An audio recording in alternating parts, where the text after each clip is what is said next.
Democrats right now, but I was really shocked that all 14 of them actually did a no vote on nothing more than a resolution honoring and supporting police. And on the converse side of that, Tom, and I suspect that most of your street-level criminals anywhere, they're probably not watching C-SPAN to see how the votes on resolutions went in Washington, D.C., but does this trickle down to messaging to those who cause problems? I mean, right now, you got all the activists attacking law enforcement. They are watching politics. So we've talked about the messaging that's received from within the law enforcement community. What about the message received by those who would be attacking law enforcement? And again, basically your street level guy who wants to knock over a liquor store, probably not keeping track of HR or whatever resolution, this, that, and the other. They're not tracking that sort of thing. But the message does get down to agitators.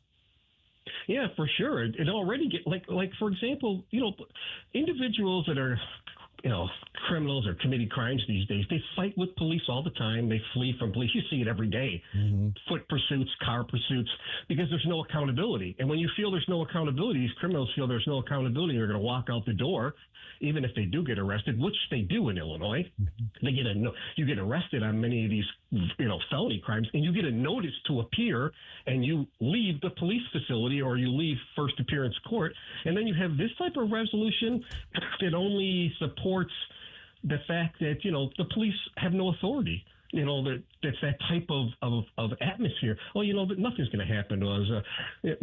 Nobody's really supporting the police here in Illinois. Even the politicians don't support the police. They're not passing these type of legislation to support the police or even help the police.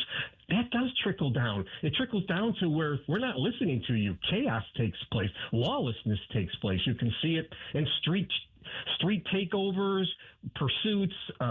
They said in Illinois that the police pursuits is up 180%. I mean, they flee because they feel nothing's going to happen to them. Yeah. All right, Tom, where do we read the letter and follow the work that you're doing? I mean, because I know it's been published a number of places, but people want to get in touch, follow what you're doing because you're doing the national stuff in addition to the Illinois stuff. What's the best way?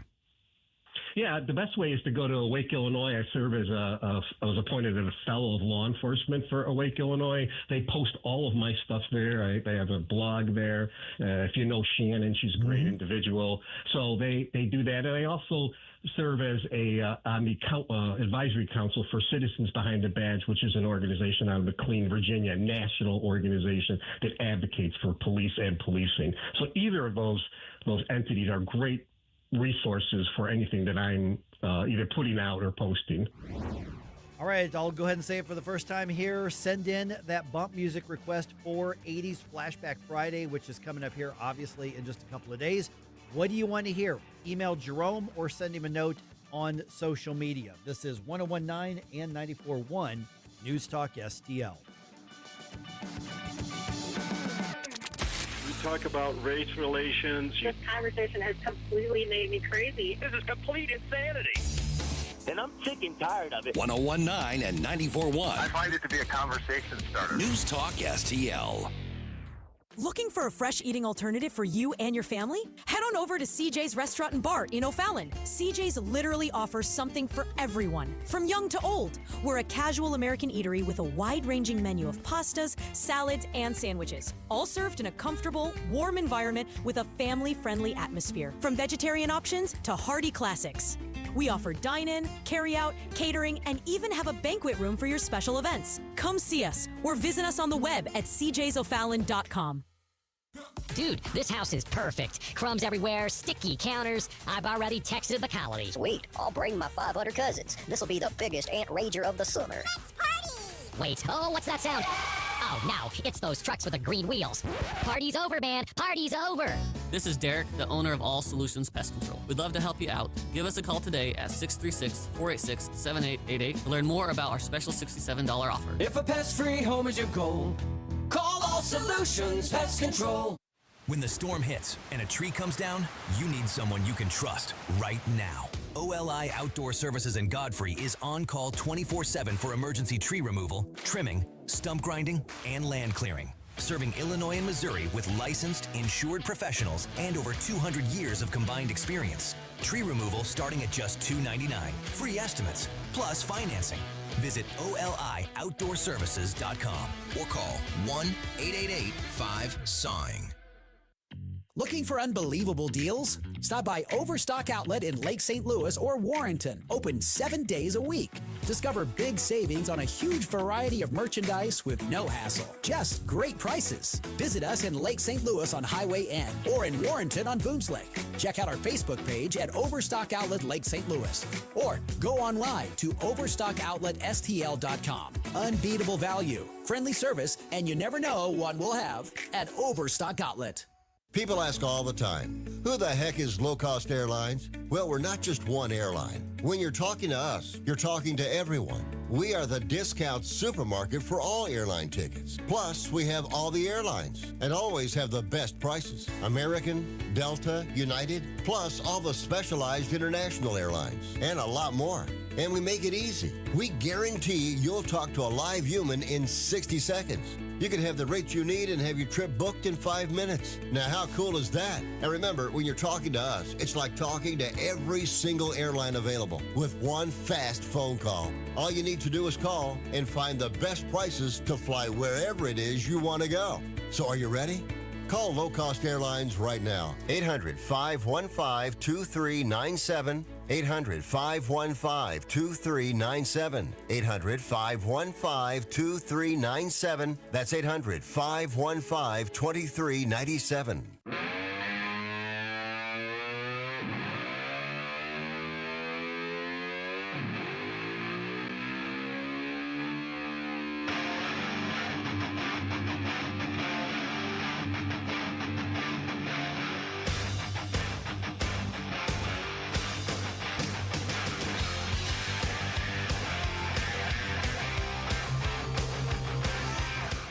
Get up, St. Louis. It's Mike Ferguson in the morning. Okay, as I just mentioned, Darren Bailey, running for governor of Illinois, going to be with us at, 7:35. I think we've got him on. Here. That's going to be a great discussion. It's going to be a lot to cover. Yeah. A lot to cover. Did you see that J.B. Pritzker got mad at President Trump? And it's like, keep Chicago's name out of your mouth. And then you see all these people on social media. They beat me to it. I wish I could take credit for it. A bunch of people were like, how about you keep 3/4 of the stuff you put in your mouth out of your mouth? Oh, wow. It was a fat joke. We did it again. All right. Anyway, He's fat. He's fat. Okay. So, by the way, pro-life friends, tonight is the big night. Missouri Right to Life. Make Missouri pro-life again. Banquet, the event tonight with Riley Gaines. I'm going to be there. Susie's going to be there. So you see us, please come say hi. So we'll be there. I mean, there's going to be like 1,100 people there or something like that. But you know, you'll see us. We're around. Susie and Mike are nice. They won't bite. No, we won't. We won't bite at all. All right, 5:54. So we just got a couple minutes here. Real quick, obviously, you've been commenting a lot about the Thomas Massey race. Thomas Massey lost pretty wide margin, like almost 10 points last night. So this, a lot of people are reflecting on, okay, well, why did it happen? Obviously, President Trump basically ordered the troops in to defeat Thomas Massey. And so I'll give you the platform here because, Thomas Massey, I think everybody agrees. Michael Knowles had an interesting commentary on this late last night. Thomas Massey's voting record among, if not the most conservative across the board. Now, there's some things I disagree with him on, but they're across the board. But he got into it with President Trump. And so Trump basically is eliminating people who aren't loyal to him. Thomas Massey has faults. There's some things he's done the last couple of weeks. I'm like, well, you brought some of that on yourself, dude. But your thoughts on it? So I watched his concession speech. It was, I think, very well done, very classy. Massey's kind of a classy guy. His concession to special ed, I think, is very symbolic of quite a few things. It shows, one, you can just throw money at something. If you have enough money, you can just get your way with things. To a lot of the youth, and the youth are who, I think, when you look at the breakdown of it, people under 50 were the ones that were the biggest Massey supporters. And I think it's because a lot of us, when you look at his policy and his consistent voting record, he's the kind of guy we were hoping Trump was going to be part two. And so, surprisingly, some of the people I know that are the most worked up right now are the people that got me on the MAGA train back in 2024, that this has been a very disappointing direction to take this. Now, in terms of what we do going forward, I guess it means we just have to step in line. But that's basically what the message to Republicans. Normally after the midterm elections, it's a lame duck period. The Trump presidency is so unusual. I don't know that there is. I mean, he's endorsing in the Texas race, he's literally endorsing a challenger to a loyal He's basically throwing a loyalist under the bus there. So the bottom line is, it's not about the ideology or the conservatism or the principles. Being a rubber stamp. Yeah, it is about how much do you support the president as a person. That's really what it comes down to. So, I mean, a lot of people will say that's good. I would rather the constitutional principles be what's involved. But, there was a clear message sent, and Donald Trump still runs the entire Republican Party unilaterally. That's what we learned last night. And we're just preparing for 2028 now.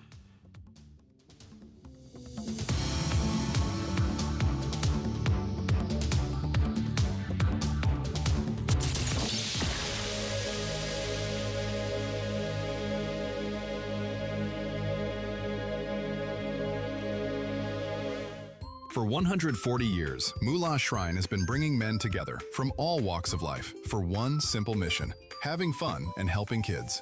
You've seen the little yellow cars at parades. That's us, the YOMO unit. The St. Louis Shriners Hospital has delivered world-class care to children in our community for over a century, regardless of a family's ability to pay. Becoming a Shriner is easier than you think, and it'll be one of the best decisions you ever make.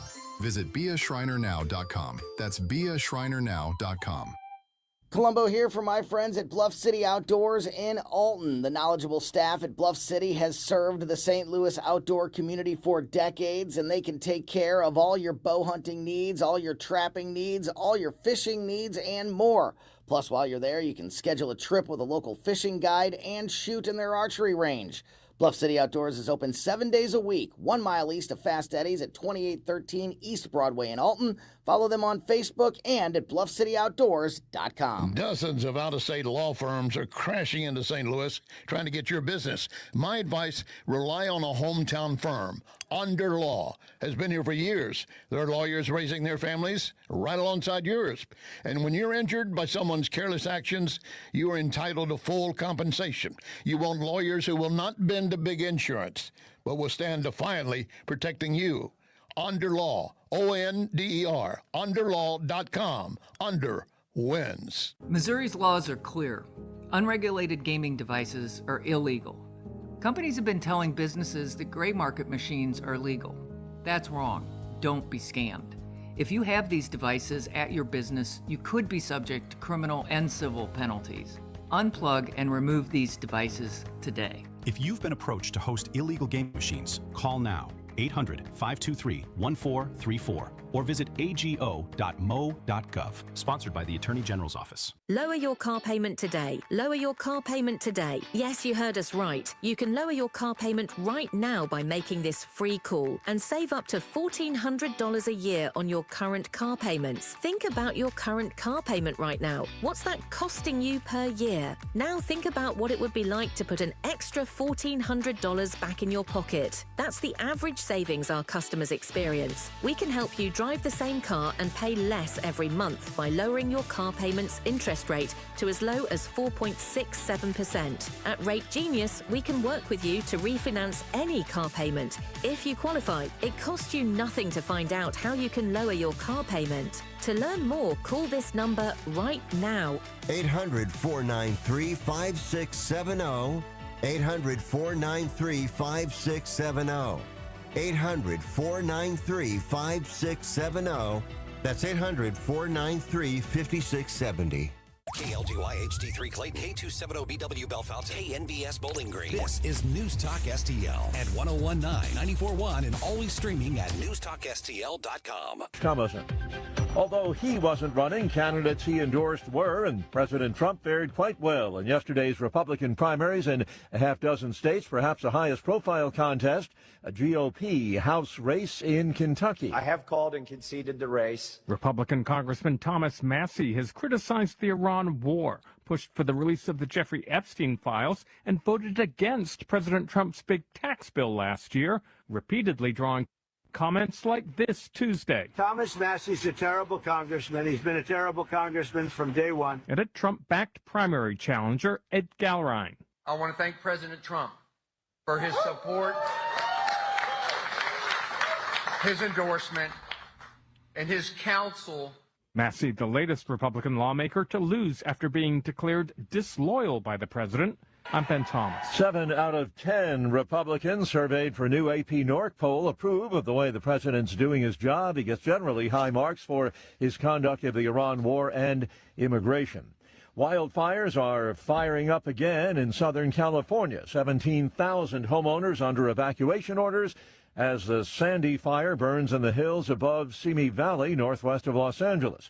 Crews are also fighting a 23-square-mile blaze on Santa Rosa Island off the Southern California coast. At last word, there was zero containment of that blaze.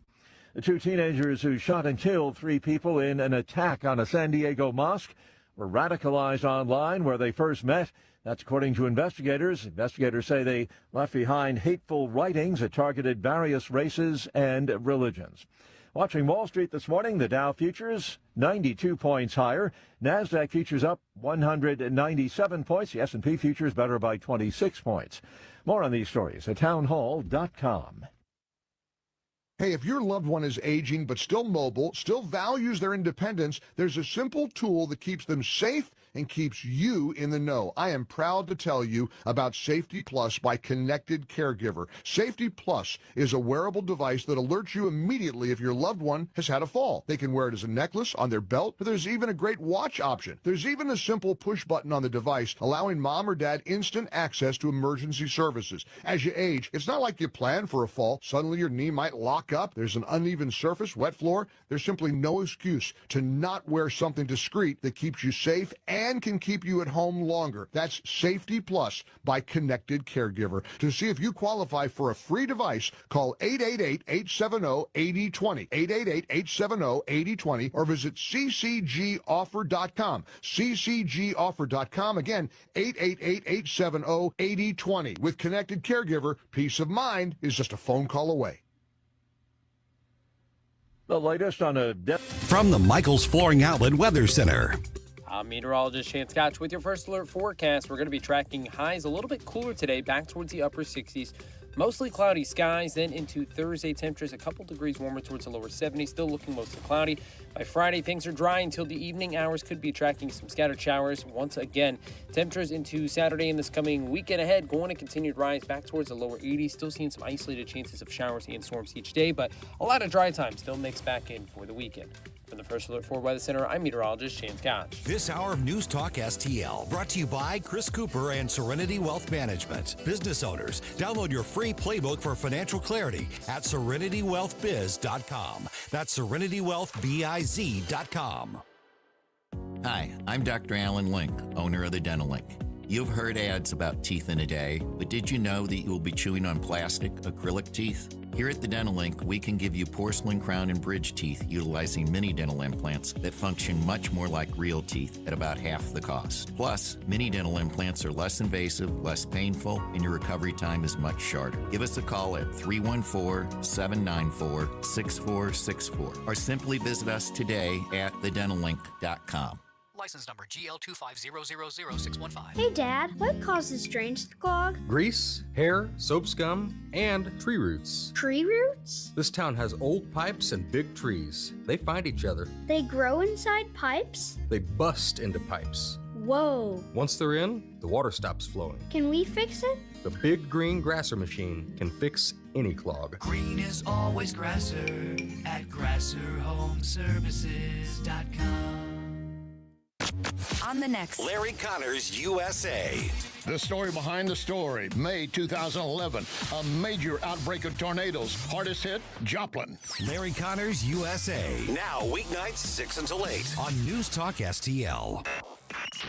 Mike Ferguson. Shut this sucker down. Susie Moore. I disagree on his assessment of the situation.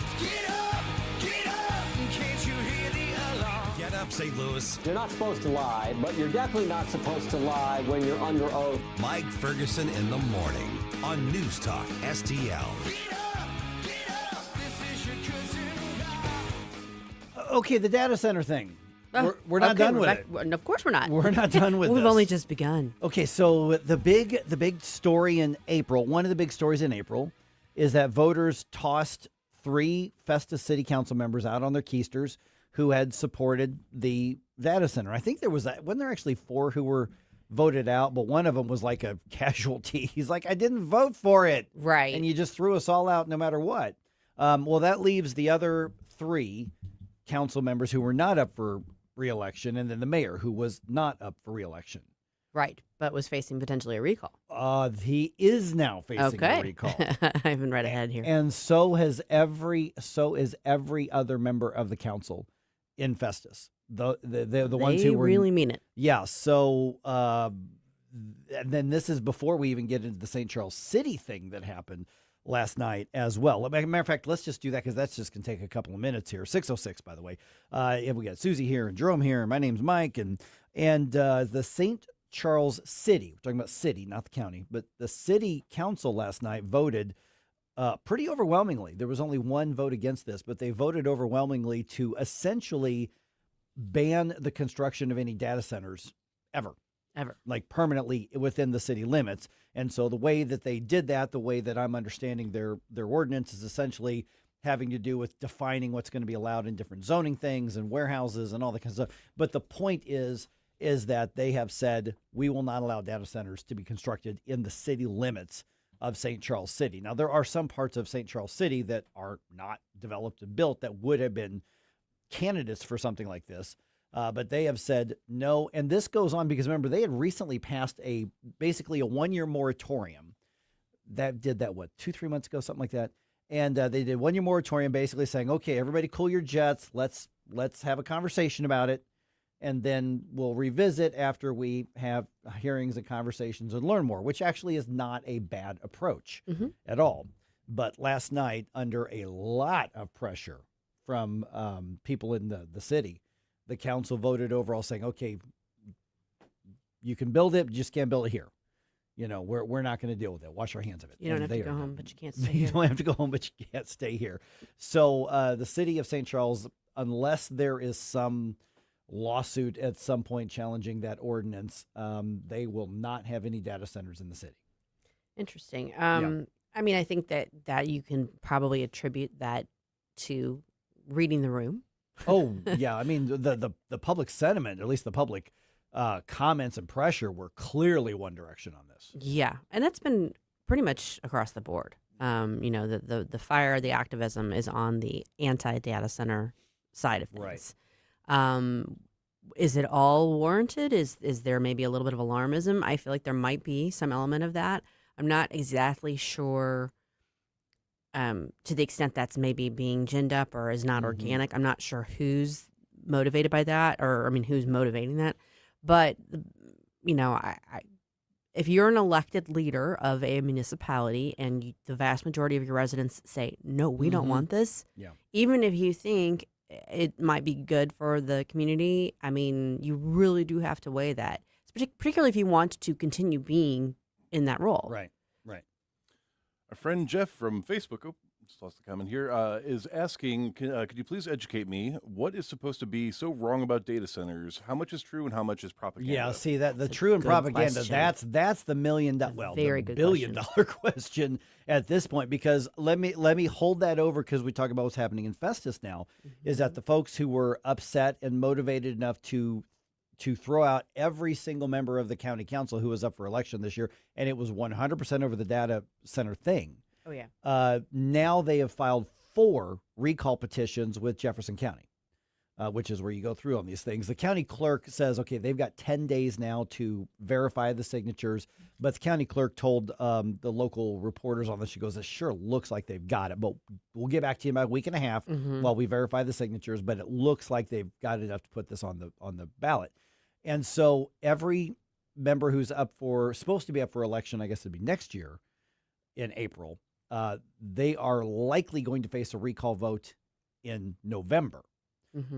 And the mayor is going to be facing a recall vote in November as well, assuming that all the enough signatures are verified, which appears to be the case. And so it was Jeff, right? To Jeff's question, what's so bad about it is I do think there is I think there is a lot of, ginned up kind of contagious fear of these things, but there are legitimate questions too. Yes. The water usage thing is a massive, massive question. Now in Festus, they were talking about like building its own, like water tank, water tower type thing. And also with the data centers, you come in, essentially you're talking about massive construction projects. You are talking about a lot of tax revenue, and that's what a lot of these folks get elected looking at, going, boy, we'd really like some parks, and man, we wouldn't have to worry about buying new police cars, and this alone would be this. They're looking at the financial incentives. Right, and that's what they're looking at, because remember, almost, other than the city of St. Louis, generally speaking, these are volunteer positions, although there's probably a little stipend for most of them. When I was on the Board of Aldermen in Grandview, I think we got like $100 a week or something like that. It was, it was. I'll buy a couple cups of coffee. Yeah, and it was basically, we know you're going to put about 10 hours a week into this. Here's a little stipend. It's not enough to change your lifestyle by any means. And there may be a lot of them, they don't get paid at all, but we got a little tiny stipend on it. The mayor of the town I was in, he was basically at a part-time job is what it was. But that doesn't change the fact that when you're elected, you put your hand up, you're saying, okay, I'm going to be held accountable for these votes. And people are really angry in Festus because they don't want, to Jeff's point, they don't want the data center, period. And the thing is that with any development, there's going to be some good and there's going to be some bad. With the data center thing, you've got questions about the energy usage. Mm-hmm. And no one has been able to explain to me how a data center is going to raise everybody else's rates unless there's just an agreement that the public utilities or the monopoly utility agrees to subsidize their usage. It would just seem like if they build this great big thing, you got to pay your own bill just like everybody else does, but that's one of the things that's in question. And this is ignorance on my part, but one of the impressions I've gotten is that the concern is that the draw on it, basically, you have essentially a finite supply of energy. Right. So the increased demand from that particular project might then make it more scarce. Well, does that make sense? It makes I know it's kind of sense. awkward in that economic framework, but it seems to me like that, like the demand and the increased usage, the concern is that is going to then, as a secondary or tertiary effect, raise the rates. And solar panels aren't going to cut it? No, nor are wind turbines, apparently. Maybe we could figure out some like water turbines, I guess. But so I rent, and my water bill is based on the entire usage of everybody in the unit. Mm-hmm. Now, fortunately, my electricity is only on my consumption. But just like what Susie was saying, I think that is a very real concern. Is not only we already see with the electric vehicle failures that we have brownouts and blackouts in some parts of the nation for overstressing the grid because we have not developed that much. But now you're going to give. Because I don't know if there's anybody that really competes with Ameren in the area, but you're going to give them something to say, well, we are using all this electricity over here. It's more expensive. It's more scarce. So now we need to boost your prices up if you want to have more access. Or during peak hours, we're going to raise your rates. Right. And so again, that's me spitballing on it and not really having the firm foundation about what the actual issue is. So somebody much more versed in that area would be better to address it. But I feel like that's what people's sense of this may be. Right. A, it's going to, make things more expensive for us. B, are there environmental impacts of this? Is there going to be a noise issue? Is there going to be, see, the noise thing I think is legit. I've seen videos that concern, that's legit. Right. And is there some, concern about, are some people concerned about like what sort of radiation it might emit, or, people are worried about 5G. Yeah. Okay. Well, 5G, if you get close enough to it, does damage your DNA. Like they have special hazmat suits to handle that. So I'm wondering if some people are internalizing that and thinking data center might have similar hazards associated with it. Maybe it doesn't at all. But what I'm saying is, I feel like some people might have that in the back of their minds. Like, is there some sort of, something that's being emitted from these places because they are such an energy, concentrated area that could affect the people around it, like power lines. Yeah. Mm-hmm. Well, and I've seen people posting videos of the ones where it's like, hey, we've lived here forever. These are popping up now, and here's the effects we're seeing. I don't know how legitimate it is, but there is something to be said to that point. Right. I think some of it may be lore and maybe kind of mythological, but I do think that could be driving people's fears and concerns. See, and that's the thing is, a lot of times when you get something, and this is probably one of those things that, when you do like on Mondays, we're like, what was in the news a year ago, 5 years ago, whatever, we're going to look back at something and go, oh yeah, data centers, that was a big deal. Man, people were freaked out over that. Right. I think but here's the thing is, a lot of times you take something where you've got really legitimate concerns, and then it kind of becomes a contagion, and people run with it, and the momentum builds up. And that's not to undermine some of the legitimate concerns. I would have questions, right? As well. I mean, I don't live in a city where they're talking about building one. Just so it's not that close to me, but it's close enough to where I see what's happening with it. So, but there are benefits and there are costs, right, with anything else on there. And so I've been in elected office. I can see the temptation. Somebody comes in and says, listen, we're going to buy this land. We just need a zone for this industrial thing. And then, here's what the tax revenue is going to be. And they're not really, some of them are asking for like tax breaks and things, but some of them aren't. I mean, we're talking these tech companies, global conglomerate thing. This is pennies to them. Right. But it's manna from heaven from a city official or a city manager who looks at all the revenue stream, on this. And then other people are saying, especially if you've got a home that you're going to be pretty close to it, I have a lot of questions myself as well. Sure. I don't know that answers Jeff's question, but I don't think we have the questions Maybe it answered. helps him feel like he's not alone. Right, yeah. in having the questions. Go ahead. I was going to say, I think Vicky says it best when she says, sick of businesses getting corporate welfare. Oh, yes. 100%. 100%. Sure. Absolutely. Mike was talking about contagion. We want a different kind of contagion. The ideas, the thoughts about what you might want for bumper music. Or bump music, not bumper music. Because Friday is coming up. What does that make today then? Bump Day! And so we want you to get your requests in to Jerome at NewsTalkSTL.com.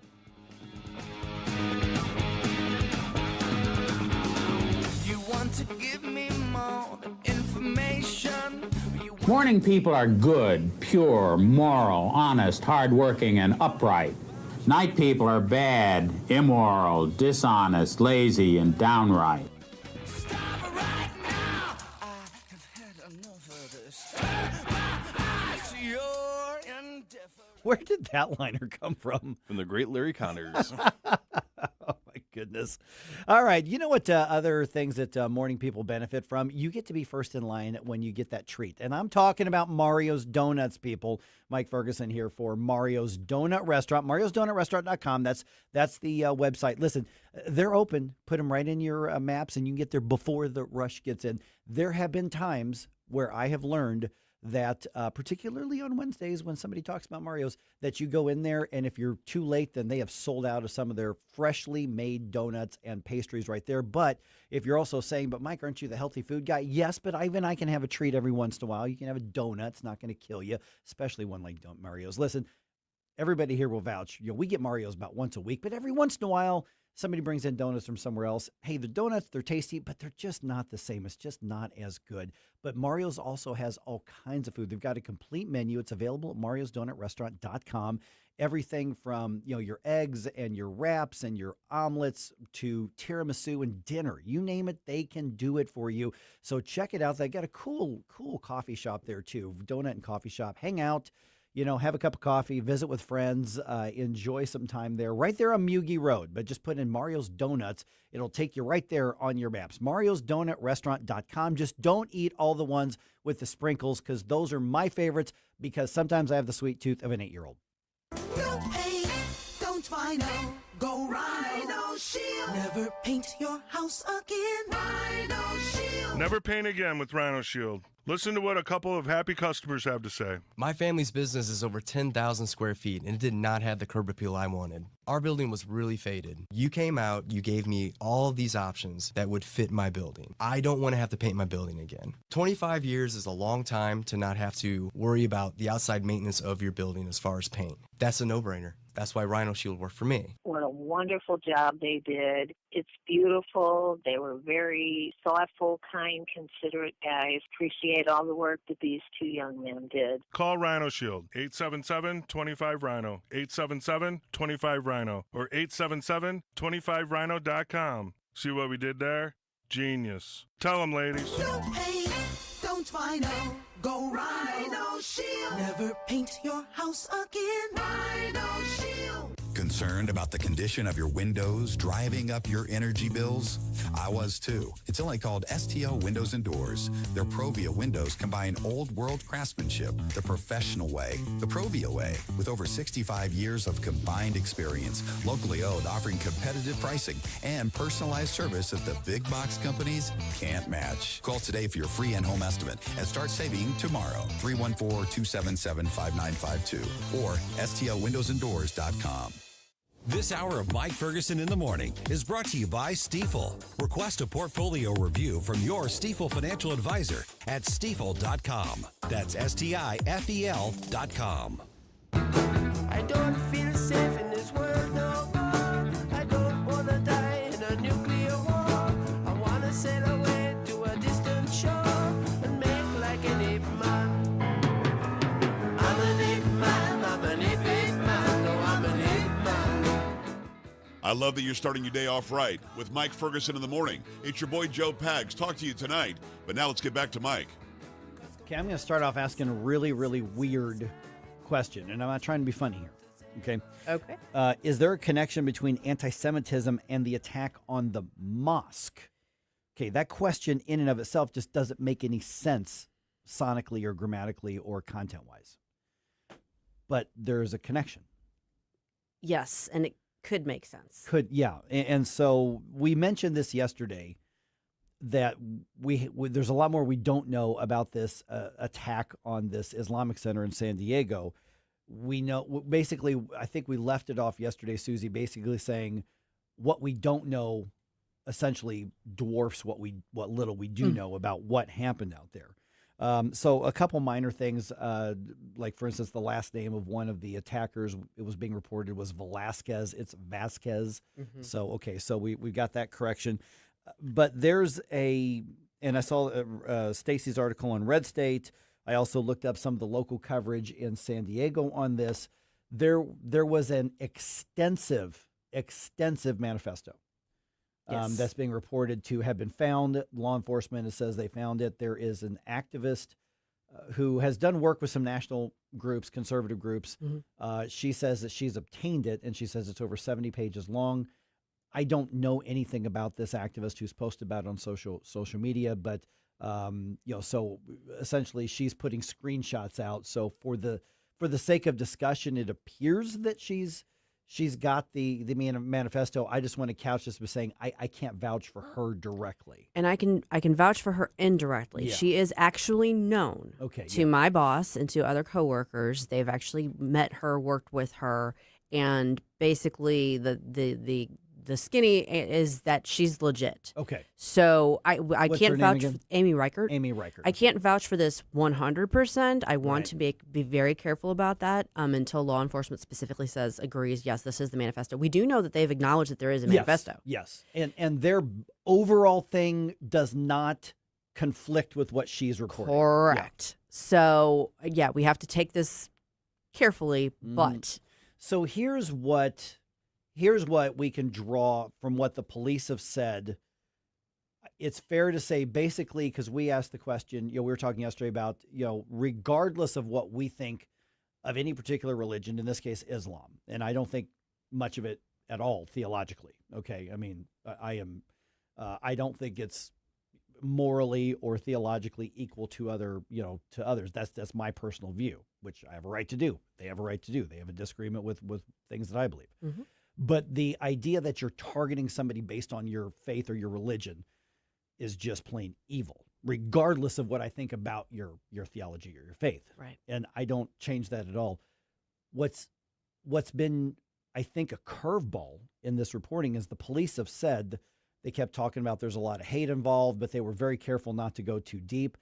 And so what it sounds like is that did these shooters, did they hate Islam and Muslims? Yeah, but it sounds like they hated everybody.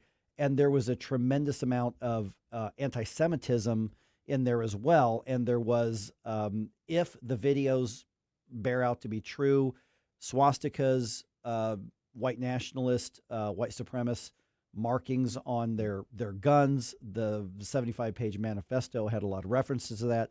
So basically, it sounds like a neo-Nazi type of radicalization. And they said these two did meet online, and they were involved in some of the, they got quote unquote radicalized online. And I don't know which groups or which movements or whatever the case is, but it sounds like essentially, were they targeting these people because they're Islamic? No, that was just one of the groups that were on the list. So yes, but they weren't the only ones that would have been victims had these two been able to continue going. So the term for this is nihilistic violence extremism. And we've talked about a group called 764 in the past. They're the ones that were very much involved with the grooming on Roblox and stuff. But there are these online communities where, and the reason why I'm bringing this up is because from what I found, the Sons of Tarrant, and Tarrant was the guy that did the Christchurch mosque shooting in 2019. He is considered some great hero to these groups. And if they were radicalized online, I mean, these groups operate by getting people that are just like this and then training them, or at least giving them resources on how to plan these attacks out. By the way, nihilism, because I saw a report in San Diego that referenced that. Most people don't know what that means.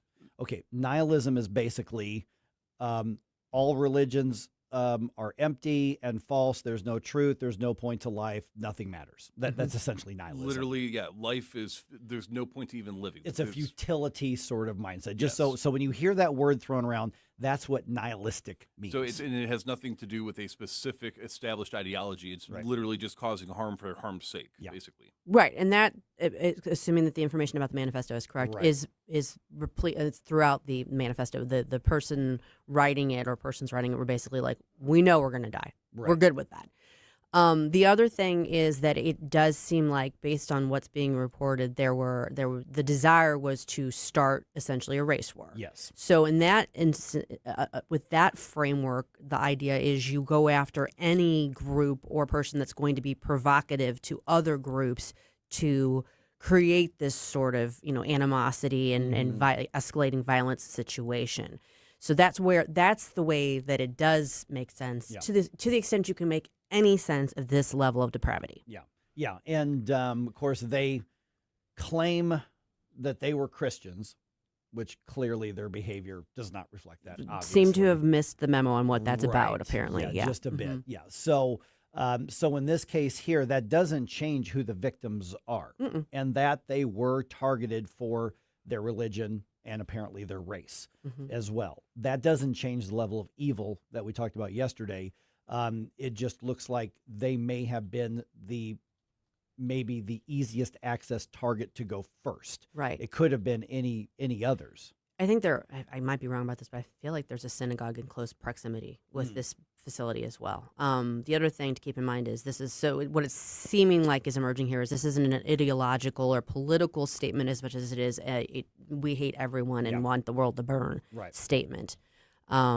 Obviously, we've got to kind of wait till we get a little bit more confirmation on that. There's a lot of speculation about, the background of these two killers and what was going on with them. I did see statements from the neighbors from across the street from the younger one who were like, seemed like a nice kid. Like, you got that. Knew he was in martial arts. That's all. You get so much of that. Yeah. And then you also have to look at, the next round. Like, for instance, there was a whole bunch of, it's another trans type of shit. Well, no, it doesn't look like it was. I mean, there maybe, but it doesn't. I'm going to say the jury's out. Yeah. I haven't seen confirmation one way or the other. I understand where the question is coming from. But sometimes you see someone who's like, oh yeah, that kid was always getting in trouble. He was lighting stuff on fire. He was, hurting neighborhood animals, that sort of thing. This isn't one of those. It was like, we didn't have any idea. And we've seen that a lot too. It's like people, the neighbors, like they're shocked. They were just kept to themselves. They were good neighbors. They helped a little old lady take the trash out. I mean, and then like we never saw anything like this coming. Oh yeah, anywhere from like Eric Harrison, Dylan Klebold to Ted Bundy. I mean, there's really not one stereotype that people like this fit into. You're right. But yeah, so again, we'll leave it off where we left it off yesterday. We know a little bit more as we thought we would, but there's far more that we don't know. And every time a question's answered, we have more questions. Because it's not even just about these two that I hope we forget their names and they disappear from history. But as the police chief said out there, Scott Wall said, He said this is more about stopping a future tragedy and a future attack, because this is happening online with people of this age, with particularly young men of this age. It's not, that's who's targeting, that's who's getting radicalized in all of this garbage. Check in on your kids, and if you are somebody that's having these sorts of thoughts, call 988 and talk to somebody to get some help, because this is not acceptable in a civilized society. But what is acceptable is you can download the free NewsTalkSTL app, and you can stream us anywhere you go. You don't have to be in your vehicle. You don't have to buy one of those indoor radios or one of your emergency radios. You can just put it on your phone and bring us with you wherever you go. But give me half a chance and I'll be taking off my clothes and living in the jungle. 'Cause the only time that I feel at ease is swinging up and down in a coconut tree. Oh, what a life of luxury to be like an ape man. From the Michaels Flooring Outlet Weather Center. I'm meteorologist Chance Scotch with your first alert forecast. We're going to be tracking highs a little bit cooler today, back towards the upper 60s. Mostly cloudy skies, then into Thursday, temperatures a couple degrees warmer towards the lower 70s, still looking mostly cloudy. By Friday, things are dry until the evening hours, could be tracking some scattered showers. Once again, temperatures into Saturday and this coming weekend ahead going to continue to rise back towards the lower 80s, still seeing some isolated chances of showers and storms each day, but a lot of dry time still mixed back in for the weekend. From the First Alert 4 Weather Center, I'm meteorologist Chance Scotch. 1949, the last time a Republican held the top post in St. Louis City. A gallon of milk was 84 cents and streetcars ran down Grand Avenue. Unfortunately, St. Louis City streets are no longer the epicenter of family and business life. In the 80 years of Democrat control, our city has been on a steady decline. Hello, Kirk Ilsinger, chairman of the Republican Party for the city of St. Louis, and we believe it is our duty to provide a different path forward. I invite you to our meetings the first Thursday of every month. Learn more at stl-gop.com. Paid for by St. Louis City Republican PAC. Curtis Farber, Treasurer. Hey, Colombo here for Intervine, a great local company that has customers all across the country due to the quality of their products. Intervine has the best flashlights, lanterns, headlamps, and even batteries, including the new Monster 2000 Lumen waterproof lantern and the Sentinel 2000 self-defense flashlight. Our home and vehicles are full of great Intervine products, and right now you can shop their website and get 25% off your entire purchase just by using my name, Tony, as your promo code. That's promo code Tony at Intervine.com. This year, America turns 250, and NewsTalk STL is celebrating our nation's semi-quincentennial all year long. NewsTalk STL, #1 for live and local Soros-free talk, with proud supporters of our 250th birthday celebration. Duchenne High School, Moolah Yomo, and Mobile Magic Auto Body. 250 years strong, and we're just getting started. 101.9 and 94.1 NewsTalk STL. #1 for live and local conservative talk. I just would like to get your comments on that. I'm so glad that you're on the radio, and I want to thank you for that. I'll tell you why. 101.9 and 94.1. I love these people. St. Louis is #1 for conservative talk. News Talk STL.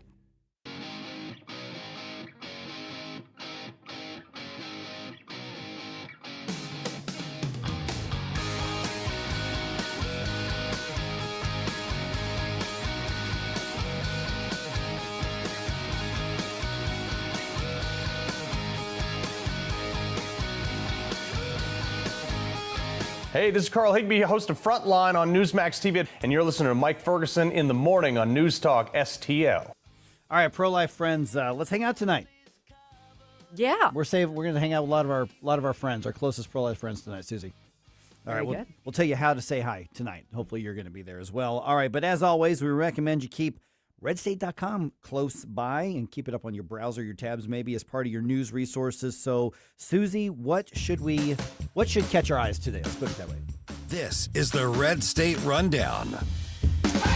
We already talked about this a little bit, but yes, Sister Told You has up an article about this manifesto from the San Diego shooting. It's titled Alleged Manifesto, throws wrench in early assumptions about motives. Right. And, she kind of gives a rundown of what we know based on what's being reported here. And it does raise additional questions. So you want to check that out if you want more details on that. A lot of additional questions. It does. Bob Hogue has Hakeem the Extreme. Bitter Jeffries unloads rage at voters, athletes, and reality. He does seem to be kind of like pitching a fit every time I see him speaking anymore. I don't. Yeah. I mean, is anyone listening? No. Really? No. I mean, you're right, but if you ask me what's he mad about now, I'm like, I don't know. And I do this for a living. I'm like, it's just Jeffries. I'll pay more attention when he becomes Speaker of the House, which it will happen at some point. Yeah. Could happen. And then from Ben Smith, we have this one. This is a really crazy story. Meet the Texas Democrat who wants a prison camp for American Zionists. Yes, this gal is running. She is up for election next Saturday in Texas, or next Tuesday, I should say, in Texas. And she's basically saying that Zionists needs to be sent to prison camps, and anyone who supports Israel needs to be tried for treason.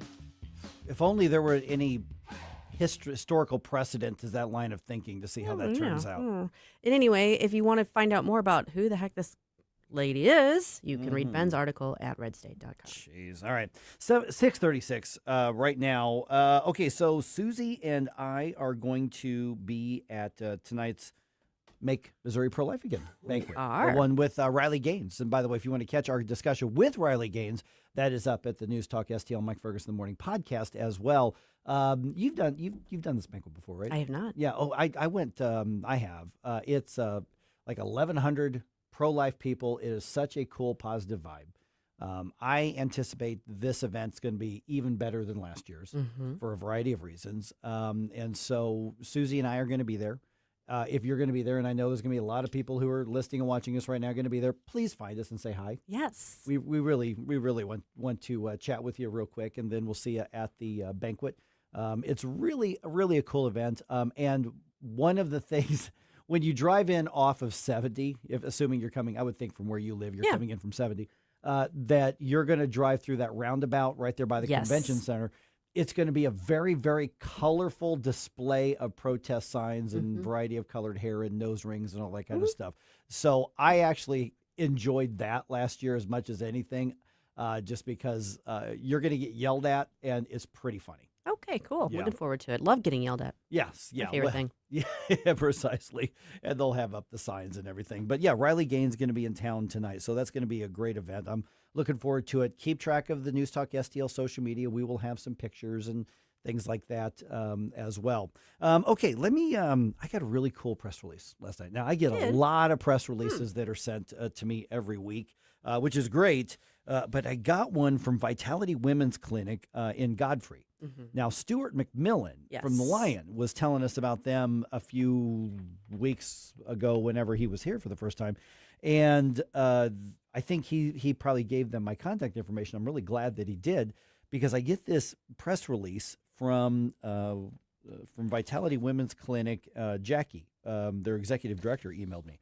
And it turns out that the 7th and 8th grade students at St. Francis Holy Ghost School have basically taken it upon themselves to run a bunch of student-led fundraising activities and entrepreneurial efforts to help raise money to support and help the women that Vitality Women's Clinic serves. That's amazing. 7th and 8th graders. So, shout out to the youth. Yes. Because most, I would say, have their heads in the right places and they want to do the right thing. Yeah, so get this. And Jackie tells me that they led, not just one, but they led a variety of fundraising initiatives starting in October of last year to this month. They did everything from like handmade craft sales, entrepreneurial business projects, which I think is super cool.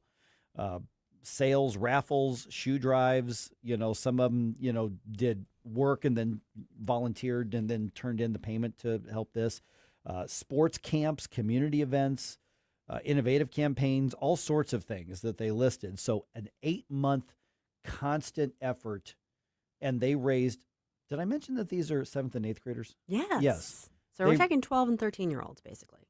Over $21,000. This is amazing. For the Vitality Women's Clinic in Godfrey, which is a pro-life pregnancy resource center. So you think about like what Reach does, on the Missouri side. This would be like a partner type of thing in a different part of the metro area. So over $21,000 that these kids just relentlessly were fundraising for, and basically putting their beliefs and their focus. And St. Francis Holy Ghost School, I'm not familiar with, but obviously it would be a Catholic school. I would think, assume so. That's a safe assumption. And so what you got are kids who are also putting their faith into action at a very, very early age. I love to see it. This was one I emailed Jackie back this morning. I said, hey, we're going to give a shout out to 635 on this. And you know what? I've got this in the news dump every hour as well, because these kids deserve a way to go. Absolutely, they do. That's wonderful. Yeah. And so I just love this coolest press release that I got all week long. Now, Vitality Women's Clinic, they provide medical services for free. They do the education, parenting, things like that, resources, and then basically they're working with the women who are in a crisis pregnancy center and their families as well. Just like others. I mean, Birthright does this, Reach does this, right. All this sort of thing. So this is the part of the pro-life movement we should be the most excited about. I know we get caught up in the politics of it, but this is the stuff on the ground and face to face. This is where lives are saved.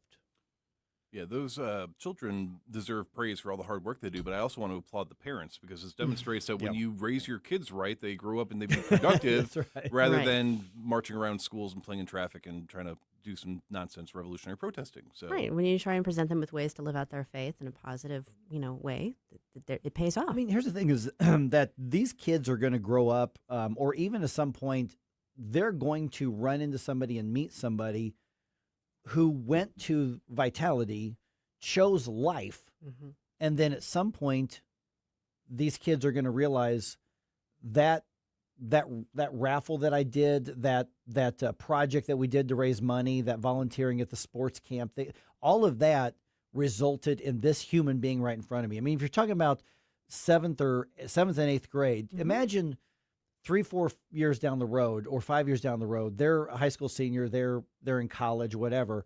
They take on a babysitting gig over the summer, and it could be a child whose life they helped save. Yeah. It's pretty amazing when you think about it. So what a wonderful tribute to them and to, like Jerome said, to their parents and their teachers for helping to organize this and support a really worthy cause. Yeah. Well, and you don't see like that sort of initiative very often anymore. So whatever they're doing in that school district is definitely working because I know people that are older than that can't be bothered to get off the couch and stop playing video games, and these kids are out there organizing and doing something good for their community. And it wasn't just one thing. Eight months, and I mean, and Jackie was telling me, listing off all the different things that they were doing. And I love the entrepreneurial, like business entrepreneur. So starting something up in order to raise money. Yeah. Essentially, they ran their own little nonprofit and then used that to help support the pro-life center. I mean, that's the coolest thing I've seen in a long time. That will make an incredible extracurricular on their college application. I hope so. I hope that it does. Well, I guess it depends on the colleges, but oh, that's right. That's true. Some might appreciate that more than others, but right. Yeah, but that's just great. You look at something that innovative and that entrepreneurialistic, and that's the way that differences are made.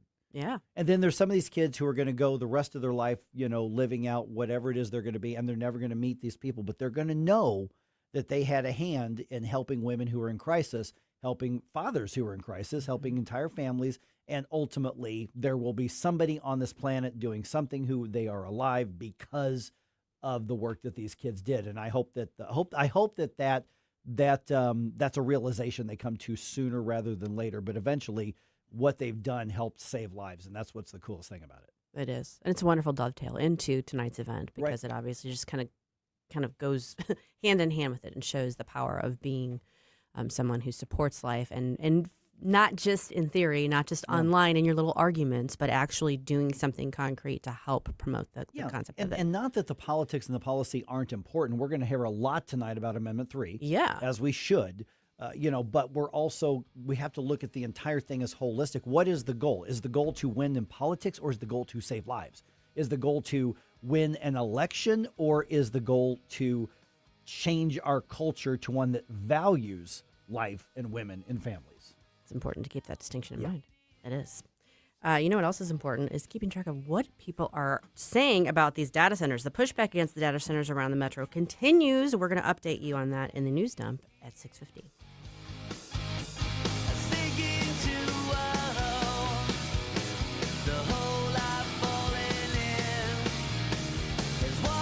Mike Ferguson in the morning. A cross between Socrates and Dirty Harry. On News Talk STL.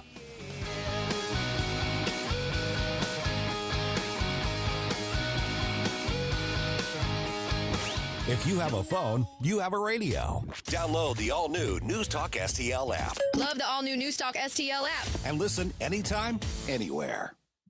Dr. Michael Lewis, West Point grad, physician, and retired Army colonel, is considered the world's leading expert on the use of omega-3s in brain health. He's also the author of When Brains Collide.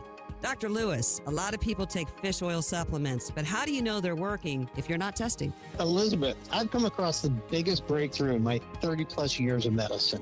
What if you could test yourself at home to see if your fish oil supplements are actually working? And then have the right product, a combination of fish oil and olive oil, a perfect Mediterranean diet in a bottle delivered right to your doorstep. This is the answer to the American ultra-processed food diet.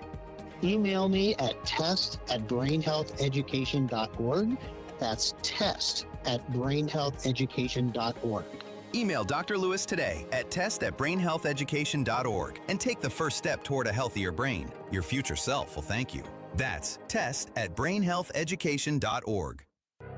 42% of Missouri fourth graders can barely read. 42%. It's the worst result in 20 years. If kids can't read by third grade, they fall behind in school and many never catch up. But other states have provided a roadmap for success. Missouri needs one universal reading test for all third graders and one clear statewide standard for what it means to pass that test. A struggling reader who still can't read after extra help and a second chance at the test should repeat third grade with some exemptions. We also need to end the outdated 3Qing method, which encourages guessing instead of reading, and require teachers to be trained in the science of reading. In Mississippi and Indiana, test scores jumped up dramatically after these reforms, and Missouri can do the same. Missouri children deserve to become confident, capable readers, and strong early literacy reforms can make it happen. The Show Me Minute has been brought to you by the Show Me Institute and Show Me Opportunity. This hour of Mike Ferguson in the Morning is brought to you by Stifel. Request a portfolio review from your Stifel financial advisor at stifel.com. That's STIFEL.com.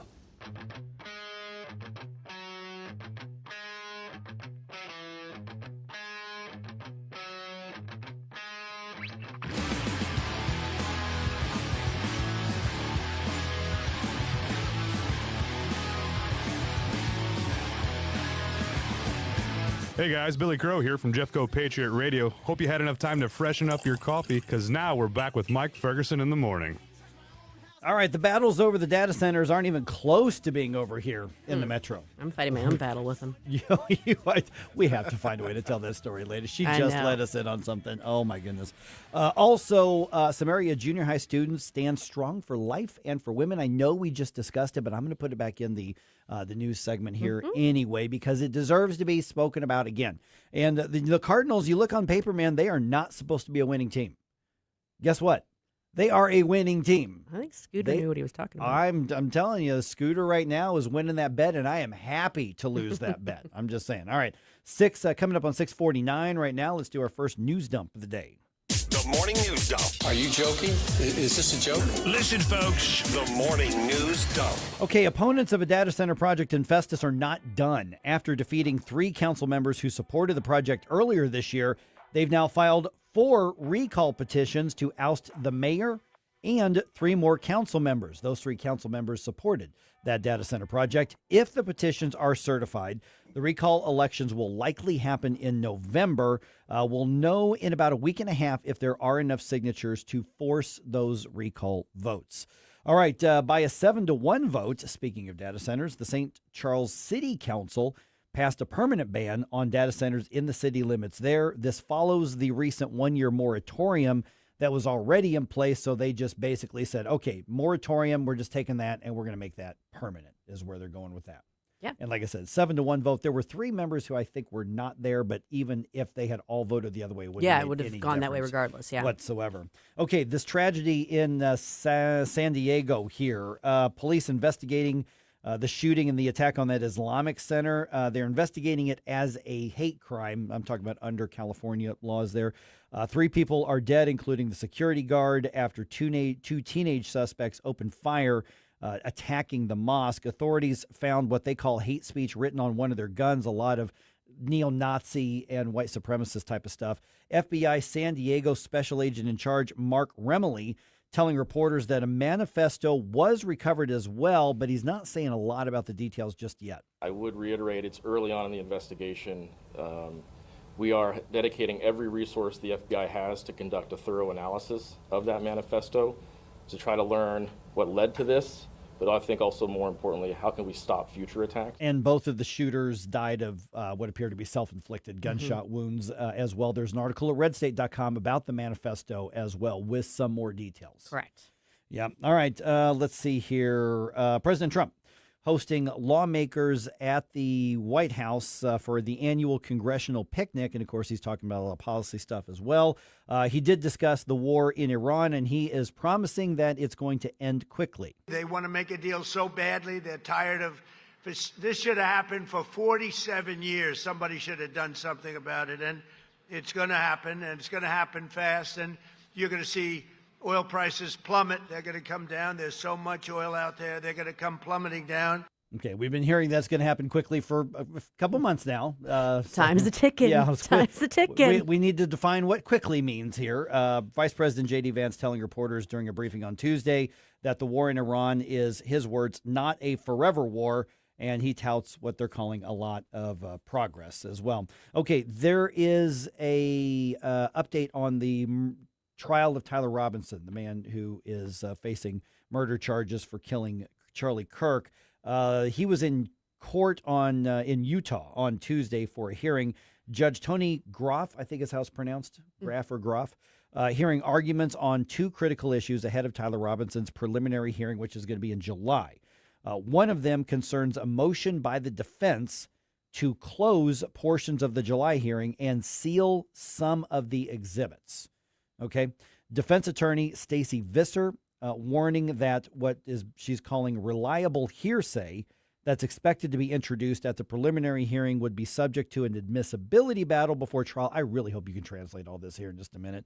And she's proposing closing the hearings. Our solution, what we see, is closing the preliminary hearing and this court thereafter providing a transcript of what occurred during the preliminary hearing that can account for all of the evidence that wouldn't be admissible at trial. Okay, so Judge Groff pushing back on that idea, saying that closing the hearing would not be narrowly tailored. Robinson faces multiple charges, including aggravated murder in connection with the assassination of Charlie Kirk last September. Prosecutors have said they intend to seek the death penalty if he's convicted. I read the words right in front of me, but I am telling you, I was taking them from my eyeballs, through my brain, out through my mouth, and I am not sure what I just read. Yeah, I wanted to ask about something you said about reliable hearsay. Yeah, that's those were her words. Defense attorney Stacey Visser warned that reliable hearsay expected to be introduced at the preliminary hearing would be subject to an admissibility battle before trial. So here's what that means. Yeah. Before you go to trial, you have to hash out what evidence gets to come in and what evidence doesn't. And in order to hash it out, you have to talk about it. So you're going to be talking about stuff that may not ultimately be able to come in. So if that's open, everyone's going to hear about the evidence that's not supposed to be coming in at trial, and that could therefore, theoretically taint the jury pool, that sort of thing. So it's an effort to shield stuff from being exposed to public consumption if it's not going to be admissible at trial, so that it doesn't indirectly influence the decision in the trial. Right. I mean, what are you suggesting, that rumors could happen on social media or in other media that run wild and people don't check it? I've heard about it. Really? Mm-hmm. That could happen? Okay. But yeah, this is going to be a long, drawn-out process. And I know there's some people we want fast justice, but if you want to do it right, especially in a situation like this, you've got to do it in a thorough way. All right. A pro-life pregnancy resources center on the Illinois side is thanking some junior high students for their support. Mm-hmm. I know we just talked about this. I just think these kids deserve another shout out here. They do. The 7th and 8th graders at St. Francis Holy Ghost School raised over $21,000 for the Vitality Women's Clinic throughout this past school year. The students organized several fundraising efforts and entrepreneurial projects over the last 8 months to benefit the clinic and the women that they serve. Now, you can learn more about Vitality at the website is vitalityspeaks.net. So thank you to Vitality Women's Clinic for sending me that story. That's the Absolutely. coolest story I've seen in like weeks. Well, and considering like all the news that we have to cover that is so uncool, Right. it's really nice to hear something like that. It's very kind of uplifting, and it's No. good to hear. Yep, absolutely. And you know what? That's going to be in the other two news dumps coming out this morning as well. All right. There are good calories and there are bad calories. I think we all know that, right? No, they're not. Oh, now wait a second. There are yummy calories and there are ucky, but Well, okay, yeah, no, I guess I get it. Yeah. Okay. Are you feeling attacked right now, Jerome? I like my calories, okay? Okay. A new Duke University study says that we Americans are taking in a lot of the bad ones. No, really? Or as Jerome would say, the tasty ones. You don't say. Over half of the calories consumed in America are from ultra-processed foods now. And we're talking about chips, packaged breads, sugar-heavy breakfast cereals, flavored yogurts. And that's one of the things where people are like, I'm eating healthy, I'm eating yogurt. Well, not necessarily. If you get like just a regular plain like Greek yogurt, just put some fruit on it or a little bit of honey, you're much better off. Soft drinks, processed meats, frozen microwave meals are the most popular foods that we are consuming that are bad for us. And here's what's bad. For kids, the percentage of calories that come from the junk is even higher. I was going to say, I think 50% sounds low. That's overall, but for kids, it's like crazy. Right, because it's what's easy and convenient, and people are in a hurry, and they're just trying to throw stuff together. And I'm guilty of it as the next person. Just saying, go to the nutrition stop. They can talk you it's through not a this. question of not having the, it's the time and the discipline to actually do the planning. Yep. All right, it took an extra inning, but the Cardinals win it walk-off style. The final score at Busch Stadium last night was 9-6 after 10 innings. Ivan Herrera's 10th inning 3-run home run made the difference. J.J. Weatherholt, Nolan Gorman, and Alec Burleson all had home runs as well. Game 2 of that series starts today at 6:45. Here's the thing. Redbirds are now in second place in the division, 1 half game behind the Brewers. Yesterday, the Cubs were in first place, and now they're just a half game behind the first place team, but their record is slightly behind the Cardinals. So what we're going to see is like 4 teams are going to trade first place over the next several weeks. It's early in the season. Early in the season. We're about 20% through the season at this point. So who's going to win the bet, me or Scooter? Right now, Scooter's winning.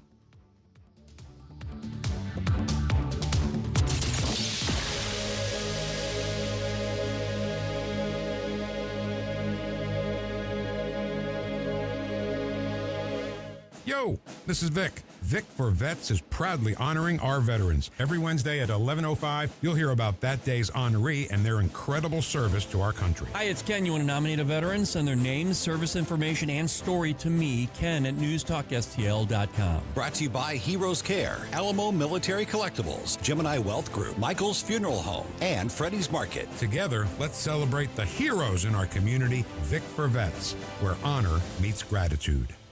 NewsTalk STL is proud to have Doug Voss of Safe Money Radio as part of our lineup each week. Doug has been a staple on the St. Louis radio airways for many years as one of the leading financial experts in the area. You can now hear Doug and Safe Money Radio 2 times every weekend on NewsTalk STL. But in case you miss anything, you can check it all out at DougVossSafeMoneyRadio.com. You could also reach Doug at 844-676-SAFE. That's 844-676-7233. Doug Voss is a registered representative. Securities offered through DHL Securities, LLLP, member FINRA and SIPC. The Herzog Tomorrow Foundation provides private school tuition scholarships through Missouri's new Most Scholars program to cover the cost of accessible, high-quality schooling. Hi, this is Mayela Esser with the Herzog Tomorrow Foundation. Our private school tuition scholarships wouldn't be possible without the support of generous Missouri taxpayers. If you're a Missouri taxpayer interested in redirecting your tax dollars and sending them to Missouri students in need of a better education, please contact me at herzogmostscholars.org. Better education for students creates a better tomorrow for all. Learn how you can help provide a better education for Missouri students at herzogmostscholars.org. That's herzogmostscholars.org. Also, sign up for The Lion, an initiative of the Herzog Foundation that carries articles covering a wide range of issues facing American families and culture. herzogfoundation.com. That's herzogfoundation.com. KLGY HD3 Clayton, K270BW Bellefonte, KNBS Bowling Green. This is News Talk STL at 1019, 94.1, and always streaming at NewsTalkSTL.com. Breaking news this hour from Town Hall. I'm Rich Thomason. The results are in this morning, and yesterday's primaries provide more evidence that President Trump's endorsement carries a lot of weight among Republican voters. In Kentucky, Ed Galrine trounced incumbent GOP Congressman Thomas Massey. Galrine says time to get to work. Now my focus is on advancing the president's and the party's agenda to put America first and Kentucky always. Massey says he is proud of the campaign he ran and the support he received from young voters. I mean, we stirred up something. There is a yearning in this country for somebody who will vote for principles over party. Warm words exchanged between Russian President Putin and Chinese President Xi as Putin pays a state visit to Beijing. Face of rising energy prices, Britain is backing off some of its sanctions on Russia. For years, the UK's led international efforts to put economic pressure on Russia for its war on Ukraine. Yet last night, the Department for Trade and Business slipped out a formal notice announcing some sanctions were being watered down. Since October, the UK had banned the import of diesel and jet fuel refined from Russian crude oil in third countries. That ban will from today be lifted indefinitely. Some sanctions on the transport of Russian gas were also lifted. Both measures reflect growing concerns about the rising price of fuel following Iran's blockade of the Strait of Hormuz. The BBC's James Landale, head of the World Health Organization, says the risk of the spread of Ebola in Congo and Uganda is high at the national and regional levels, but low at the global level. 51 confirmed cases in Congo so far, almost 600 suspected cases. On Wall Street this morning, the Dow futures 81 points higher, NASDAQ futures up 150 points. More on these stories at townhall.com. Health insurance rates are surging in America, leaving millions without affordable options. If you're sick of having paychecks eaten up by healthcare costs or dealing with mega corporations, then listen to this. Christians don't need to waste money on a broken system. That's why I want to tell you about Christian Healthcare Ministries. It's an alternative to traditional health insurance at half the cost. With CHM, fellow believers contribute monthly to help pay each other's medical bills. There's no enrollment period, so you can join anytime. And you aren't restricted to provider networks, so you choose the doctors and hospitals you want. It's that simple. CHM is not insurance. It's a ministry that puts faith into action. Feel the difference of financial support and biblical care from fellow believers. Join CHM today by visiting chministries.org/wellness. That's chministries.org/wellness. From the Michaels Flooring Outlet Weather Center. I'm meteorologist Chance Scotch with your first alert forecast. We're going to be tracking highs a little bit cooler today, back towards the upper 60s. Mostly cloudy skies, then into Thursday, temperatures a couple degrees warmer towards the lower 70s, still looking mostly cloudy. By Friday, things are dry until the evening hours, could be attracting some scattered showers. Once again, temperatures into Saturday and this coming weekend ahead going to continue to rise back towards the lower 80s, still seeing some isolated chances of showers and storms each day, but a lot of dry time still mixed back in for the weekend. From the First Alert 4 Weather Center, I'm meteorologist Chance Scotch. This hour of News Talk STL is brought to you by Stifel, serving investors for over 130 years. Contact your Stifel financial advisor at stifel.com. That's STIFEL.com. Are you tired of hard chlorinated water drying your skin out, tasting bad, and ruining your fixtures? Jones Air and Water Treatment has a solution to this pollution. Our Hydratech H2O leaves you with great tasting, soft water at all fixtures in your home with one unit. Call Jones Air and Water at 636-899-1040 or visit us on the web at joneswater.com. You can be a filter or buy a filter. Jones Air and Water, 636-899-1040 or joneswater.com on the web. Call us now. I want to share something with you. Cooking a pizza using coal creates an amazing pizza. Only one place to get it, Napoli Brothers Pizza and Pasta in Chesterfield. Of course, they offer a wide variety of pasta, but you just visit the website napolistl.com, dine in or take out, and get ready for patio season. Napoli Brothers Pizza and Pasta in Chesterfield Valley. Try it. You can thank me later. Mike Ferguson. I don't know how to put this, but I'm kind of a big deal. Susie Moore. They look very aggressive. I think they want to beat me up. Get up! Get up! Get up, St. Louis. So it's time to get out of bed. Pour yourself the greatest cup of Kofifi the world has ever seen. Rise up with one voice, drain the swamp, and take back our country. Today's the day we're going to do it, and it's time to do it right now, believe me. Mike Ferguson in the morning on News Talk STL. All right, we are getting a clearer picture of what the midterms are going to look like with some big questions still remaining about some of the big races around the country. You know, what's happening with some of these, particularly U.S. Senate, for instance. All right, we're now joined by Jennifer Oliver O'Connell from RedState, and she's all over it. She's all over this. So, Jennifer, checking out your stuff today. I mean, you look at particularly around the South, a lot of primary races here. Tommy Tuberville. He's not running for re-election, running for governor. Probably going to get it. But He is indeed. Yeah, obviously, I say Hello? probably. Yeah, can you hear me? Are you there, Jennifer? Can you hear me okay? Uh-oh. Do we not have Jennifer? Jennifer, are you there now? No. Uh-oh. Soros the gremlin has climbed into our board again. I think I lost my connection. Uh-oh. All right. We'll work on that. We'll call her right back here to see what happens there.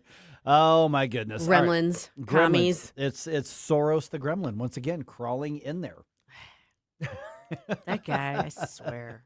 I just want to just like pow, pow, pow. I know. It's so annoying. Okay. So, but we do know that, with last night, for instance, there's a lot of, elections that were happening. The whole thing in Texas has been interesting with the president now jumping in and saying, I like Ken Paxton. And basically, Cornyn's been a supporter, but he hasn't been supporter-y enough, and it wasn't fast enough. And so, basically he's got two guys that would be pretty loyal, and he's just picked the challenger as opposed to the incumbent. Yeah. I mean, I feel like he stayed out of it for the primary. This was the runoff. Yeah. And he, I think he was probably weighing what would be best politically and decided to go with Paxton. So we got her back. We got her back. All right, Yes, Jennifer. I am. Yeah, we've got a gremlin that gets in. We've named him Soros, who just interferes with the good information. And so feel good that you were targeted by Soros on this one. Okay, so we look at the primaries and runoffs and things like that from around the country last night. And we're getting a kind of a clearer picture of to what the midterms are going to look like. So I was starting with Alabama. Obviously, it's going to be an open seat, Tommy Tuberville. Of course, people forget he was an insanely popular football coach before getting elected to the Senate. A lot of times you go from being that iconic figure in a state like Alabama, and then people get mad at you for your politics, and that hasn't happened. So I think he's probably already measuring the drapes in the governor's mansion. I don't think he's going to have any problem getting there. Yeah, he's pretty much anointed, especially since he is running against the person that he divested of that Senate seat, and that is Doug Jones on the Democrat side, who was a lackluster senator at best and pretty much did not represent Alabama values. There's so many groups, as there are in a lot of red states like Georgia, sadly, where they are trying to, we're going to flip it blue, and we need to do this and we need to do that, and teach Alabamans that they can't be Southerners. And it just does not work, which is thankfully one of the reasons I live here. So yeah, Tuberville is far and away the favored because not only that, he's had a pretty stellar Senate record in terms of what he's fought for, what he stood for.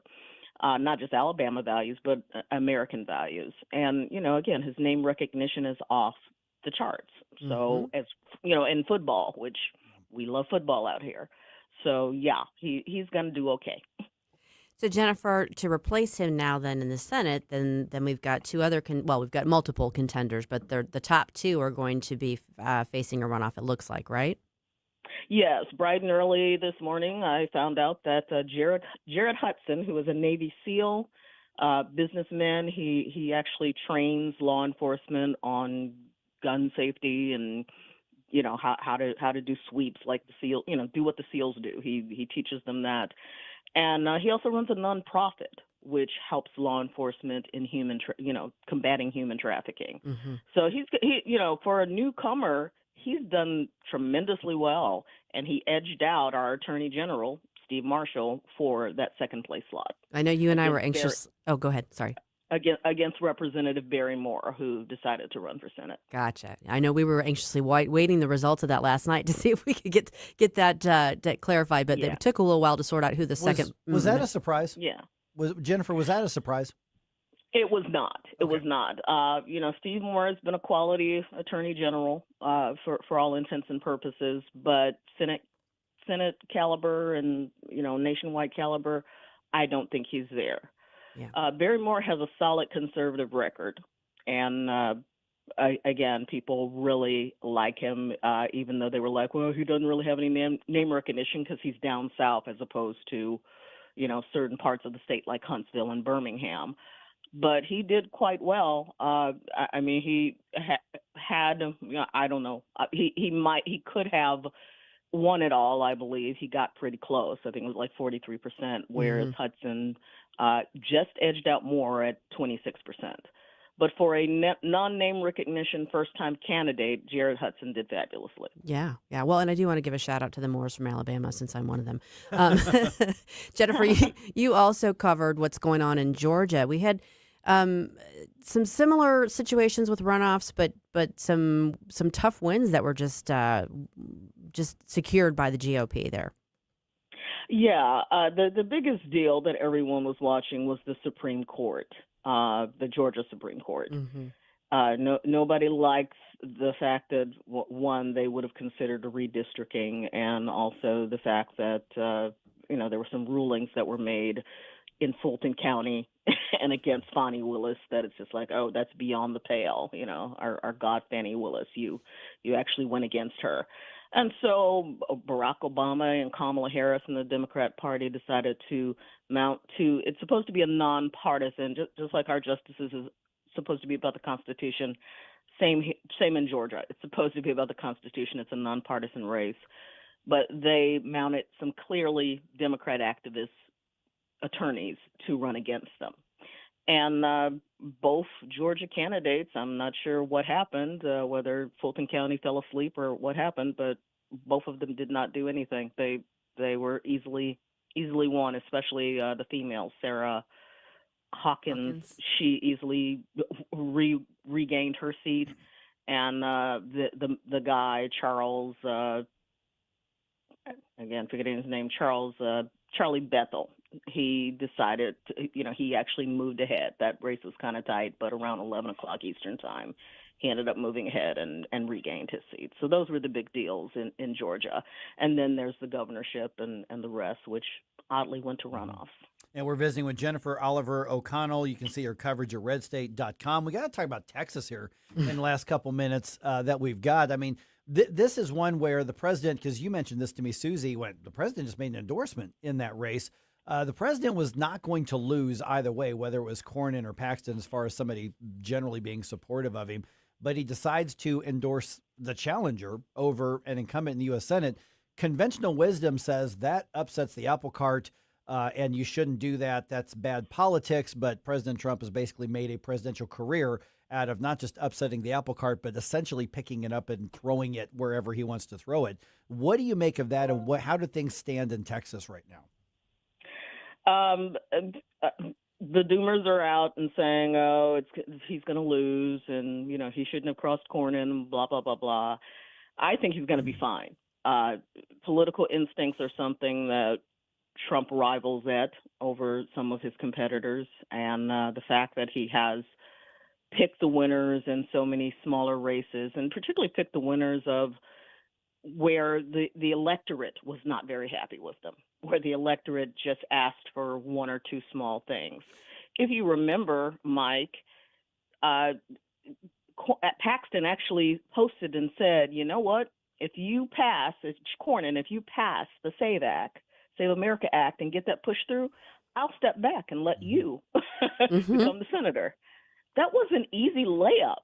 They could have done that, but they refused. For whatever reason, they're refusing to pass the Save America Act. And so Cornyn did it to himself. I think President Trump saw that and said, you know what, here's where my loyalties lie, but I also think the poll numbers indicate, and the word on the ground indicates that they're going to back Paxton and Cornyn is going bye-bye. And Jennifer, J.D. Vance he subbed in for Caroline Leavitt yesterday at the White House press briefing podium, and he had some thoughts on this endorsement too. And it kind of you did a nice job of reflecting back the fact that this is a reflection of what the voters are actually asking for. Yeah. What I loved about what he said is that, again, JD is very expert at this, taking a micro issue, a local issue, and expanding it to what it means nationally, and also what it means to the American people.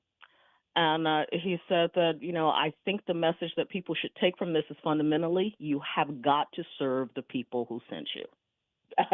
Period, full stop. Mm-hmm. And when you aren't doing that, when you get out of step with that, then especially you get out of step with the president of the United States, but more importantly, when you get out of step with the people, it's not going to go well with you politically. And he nailed it. The people were very much, everybody wanted to Save America Act, Democrat, Republicans. And the fact that Cornyn could not put his muscle behind that, his supposedly considerable muscle, said volumes. What's next for John Thune? Because he's now, I'm seeing him in a lot of conversations and a lot of frustration with him as well. Just as the midterms settle, because the way that this settles could affect his ability to lead in the Senate. Exactly. Because to me, your entire constituency wanted this Voting Rights Act, as well as they wanted, push on illegal immigration, which Cornyn has been wishy-washy on. He let so many people over the border and sign certain agreements. And there's a whole lot of Muslim, Islamic Center, Sharia law stuff going on in Texas, too, that he's been very thumb in the wind about. Mm-hmm. And I just think, again, the people were saying, sorry, you got to go. We don't care if Paxton is scandal-plagued in terms of what he's done as Attorney General, and in terms of what he could do in terms of his putting forth the Trump agenda. We see him doing that as opposed to you who cares that you have $1 million and you've been in the position forever. You're not doing us any good. All right, Jennifer Oliver O'Connell from RedState.com. We've already tagged you on our social media, I believe, but people want to check out the work that you do. Is Red State the best way? But you've also got the podcast, right? Yeah, RedState.com is the best way to find all of the written stuff, and then AsTheGirlTurns.com for the podcast and the other stuff that I write and do outside of Red State. All right, thanks, Jennifer. Good to talk to you again. Thank you. Thanks, Jennifer. I thought, by the way, J.D. Vance was really funny when he said he's pinch hitting for Caroline Leavitt, but the deal is that when she came back from maternity leave, that she'd have to be vice president for a couple weeks while he was at home with Usha when she had she has their baby. Yeah, it's fair trade. Yeah. It's fair trade. Hey, voters in Festus have already ousted 3 city council members over the data center controversy. Now those voters are going after the ones who were not up for re-election this year. We've got that update at 7:20. Making cold mind to fight your war. Stop it right now. I have had enough of this. Turn my eyes to your indifference. Mike Ferguson in the morning. Everybody wants me to dance. Could you imagine FDR dancing? On News Talk STL. Can't you hear the alarm? All right, you've heard me talk about Window World before. They're one of only 2 replacement windows with a Good Housekeeping seal of approval, and they're ranked number 1 in the country for number of windows sold by Qualified Remodeler magazine. They've been doing this for over 20 years, helping improve the look and energy efficiency of more than 80,000 homes right here in St. Louis. And the St. Louis location has been owned, operated, and managed by born and raised St. Louisans for more than 23 years. So if you're thinking it might be time for some new windows, you can call today for a free home estimate at 1-800-GET-WINDOWS. What I like about Window World is the product itself. Their windows are durable, they're secure, they're energy efficient, and they're built with double-strength glass that you don't typically see in replacement windows. And you're covered with a lifetime warranty. That includes parts, glass, breakage, and labor. That's a pretty big deal. They don't just do windows either. Window World can also help with siding and doors, basically everything on your exterior except a roof or garage door. And here's something a lot of companies don't offer. Their customer service team is available 7 days a week, including weekends. So it shows. It's over half of their appointments come from repeat customers or referrals, which tells you a lot about their commitment to customer service. They're also big in the community. They've raised over $4 million over the years for charities like Action for Autism and St. Jude, and they're the preferred window of your St. Louis Blues. Right now, they're offering 36 months, same as cash financing with approved credit. So if you've been putting this off, now is a great time to act. Call Window World at 1-800-GET-WINDOWS. Colombo and Company. The legislative session is over. What were the successes, the failures, and what's next for Missouri lawmakers? We'll discuss Wednesday with Rodney Boyd, plus Democratic strategist Keith Antone and closest cabinet. Live and local, weekdays at 2 on Newstalk STL. When you count on Connor, you're getting the timeless American values that have guided our company from day one. Hard work, impeccable service, and honesty. At Connor Roofing, you aren't just getting a roof, you're getting safeguarded by a neighbor who cares. When you count on Connor, you're receiving protection for your home, your family, and your peace of mind. Visit ConnorRoofing.com. Rhino Shield is engineered to outlast paint by a lot, backed with our 25-year transferable warranty. Paint a house, shield a home. We do brick, block, stucco, asbestos, steel, aluminum, cedar, and more. We are the only coating company selected by Disney, This Old House, and 3 times on HGTV's Curb Appeal, where all 3 episodes concentrate on unpainted brick. If you maintain or own a business with a tired-looking building, you owe it to yourself to look at Rhino Shield and our beautifully durable color schemes. Evaluations are free. We're making buildings pop and be noticed again, from Champaign to the Lake of the Ozarks, exceeding expectations every day with our products, people, and performance. Now is the time to call 877-25-RHINO, 877-25-RHINO, or go to 877-25rhino.com and see how honest and transparent we really are. Tell them, ladies. Don't paint, don't Rhino, go Rhino Shield. Never paint your house again. Rhino Shield. And then the media. 101.9 and 94.1. They lying about what's going on in America. They lying about it. Newstalk STL.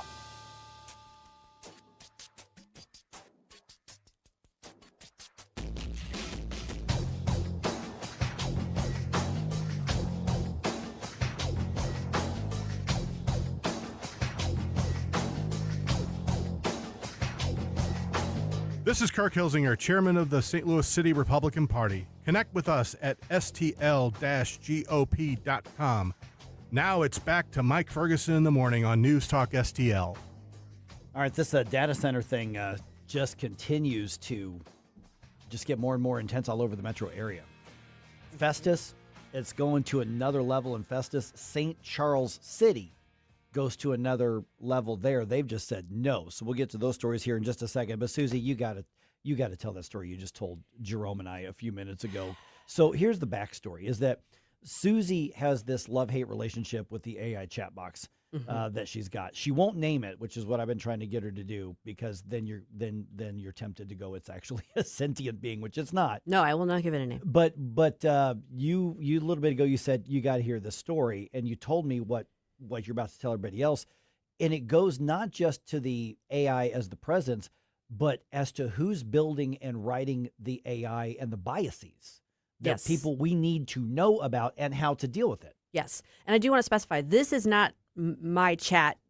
This is not Chat GPT. This is just Google's AI. Oh, Google's AI. So I just went to Google and asked the question. I was trying to, because I'm multitasking, I was trying to come up with a quick way to summarize the holding of the Louisiana versus Calais decision, just to make sure that I had the phrasing right in an article I was editing, because people have kind of oversimplified it. So I asked the Google AI chatbot, sum up the Calais decision in one sentence. Pretty straightforward, right? Real straightforward. The sentence that it gives me, I'm going to get rid of the early verbiage because it's kind of neither here nor there, but it just basically says the case struck down Louisiana's congressional map as an unconstitutional racial gerrymander, fundamentally weakening Section 2 of the Voting Rights Act by making it much harder for voters of color to challenge and remedy discriminatory voting districts. Well, that seems a little loaded, doesn't it? That was the fact, quote unquote. That was all I asked was to sum up the decision in one sentence, and that was a wordy sentence, and it was pretty loaded. Yeah, and it assigned a value and a virtue to it, and this was the chat box. This was AI chat or Google chat. What I want everybody to hear is how you responded in the conversation. So my response back to the Google AI overlords was, sum up the Calais decision in one sentence, but don't sound like a leftist Democrat activist in doing so. So the next response I get was the case held that the state's congressional map, which intentionally created an additional majority-minority district, constituted an unconstitutional racial gerrymander because the Voting Rights Act did not mandate the use of race to justify such districting. A much more neutral spin, and actually they're citing SCOTUS blog for that, which is, I would say they're a liberal-leaning or entity, but they're much more down the middle with their commentary. So, yeah, I had to beat the AI overlords into submission because they wanted to give me leftist spin. Okay, so here's the lesson learned, though. When you're using AI, and so when you're teaching your kids or your kids are teaching you to use AI, whether it's Google or GPT or whatever it is, not only do you have to be very specific, but Susie, you didn't get the right answer until you said, do not be biased. Yes.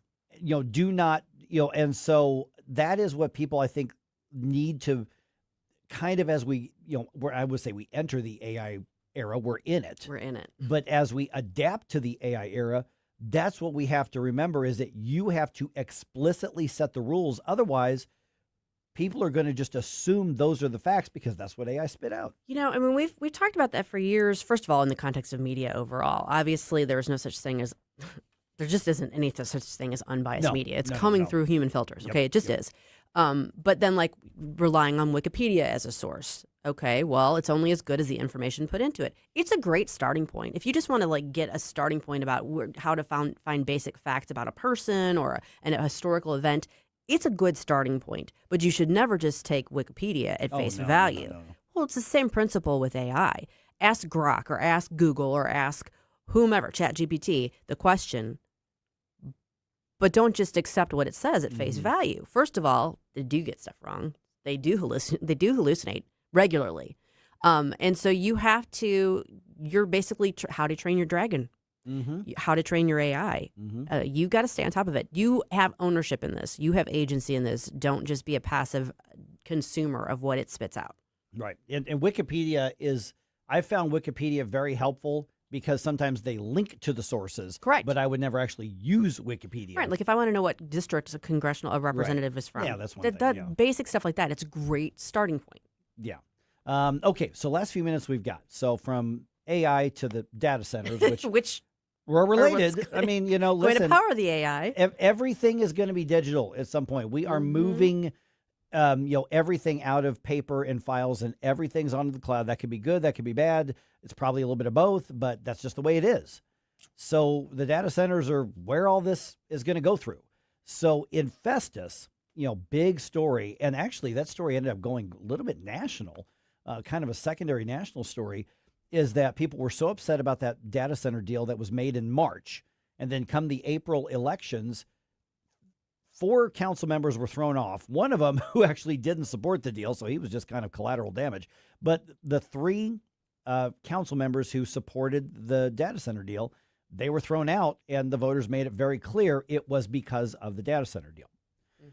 And then what happens in most cities is, especially smaller communities, is that half of your board or your council is up for election one year, the next half is up the next year, and so there's always about half of you up for election each year for most cities. Well, the other 3 members of the council are now facing a recall, and so is the mayor in Festus. They have delivered the signatures to the county clerk in Jefferson County, which they have 10 days now to verify the signatures, but the county clerk told some media, she goes, sure, looks like they have it, but we'll know for sure in like a week and a half or so. So that's likely to be in the November election, and so it's possible there could be a 100% turnover of the elected Festus City government, mayor and council, over the data center thing. That's how motivated people are over this. Seriously motivated. Yeah, seriously motivated to go out of their way to do that. In St. Charles City, not county council, city council, they voted last night essentially to permanently ban data centers from being constructed within the city limits. Now, there was already a moratorium in place, but that was basically, we're going to look into it more. We're not making any decisions to allow anything for the time being. And then they've had, hearings, and a lot of people were, showing up. And then they voted last night 7-1 to ban the use of, or ban the construction within the city limits. So they listened to their constituents. Yeah, I mean, it was pretty overwhelming. We talked the other day about that data center hearing in Franklin County, up at East Central College. That thing lasted 13 hours. Yeah. 13. They were using East Central's gym, like where the basketball team, the volleyball team play. And it was not full, but it was pretty full. They wouldn't have been able to fit that into a smaller venue. 13 hours. Long meeting. Yeah. Wow. In other news, J.B. Pritzker may already be planning his run or waddle for the White House, but he still has to earn another term at his current gig. Can Darren Bailey be the man to stop Pritzker? We sure hope so, but let's talk to Darren about Illinois' future at 7:35.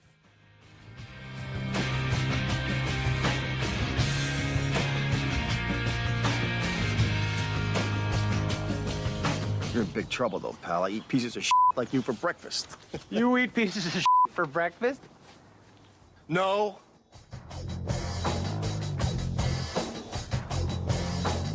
From the Michaels Flooring Outlet Weather Center. I'm meteorologist Chance Scotch with your first alert forecast. We're going to be tracking highs a little bit cooler today, back towards the upper 60s. Mostly cloudy skies, then into Thursday, temperatures a couple degrees warmer towards the lower 70s, still looking mostly cloudy.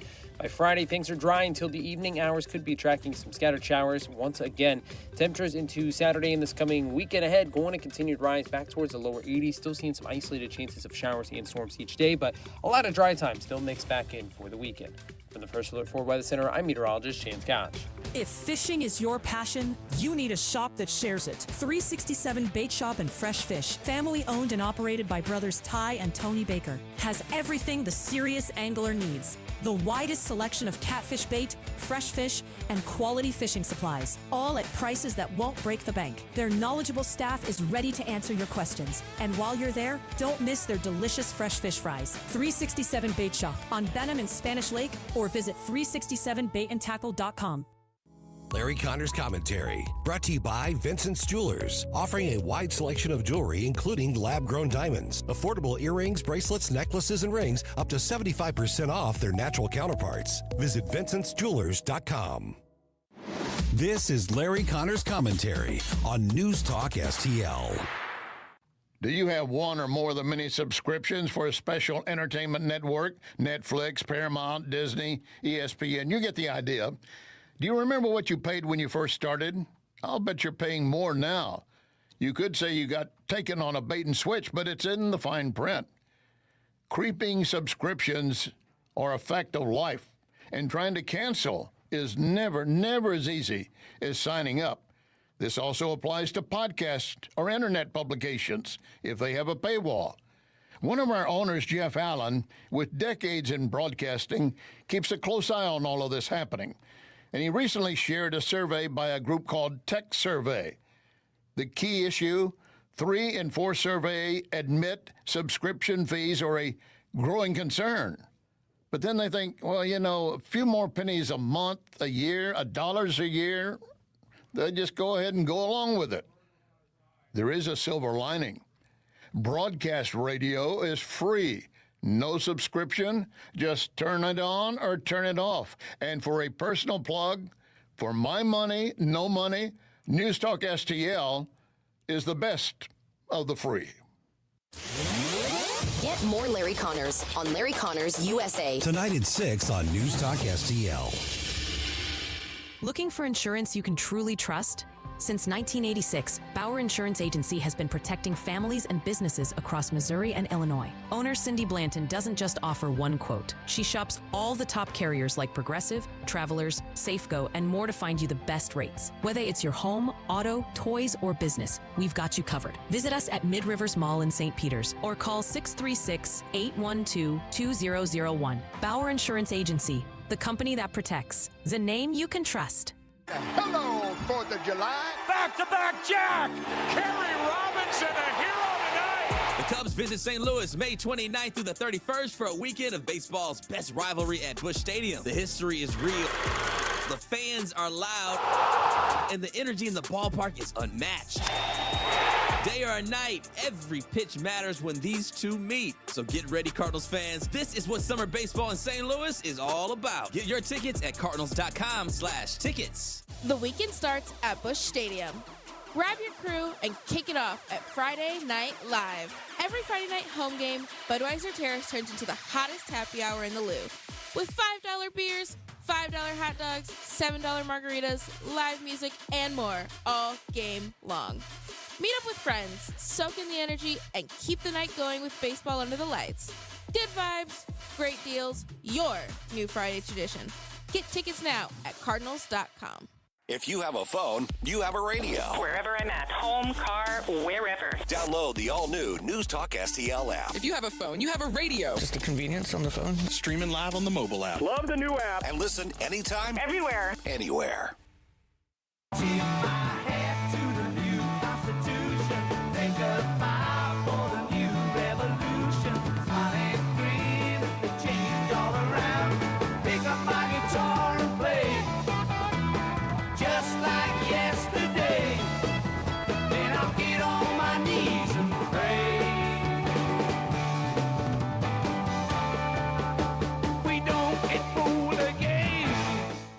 Hey, Chris Arp from the Tim Jones and Chris Arp Show. Make sure that you're listening to our show this afternoon from 4 to 6. Now back to the Mike Ferguson in the Morning Show. All right, the pundits say J.B. Pritzker is setting up a run for the White House. You think? Yep.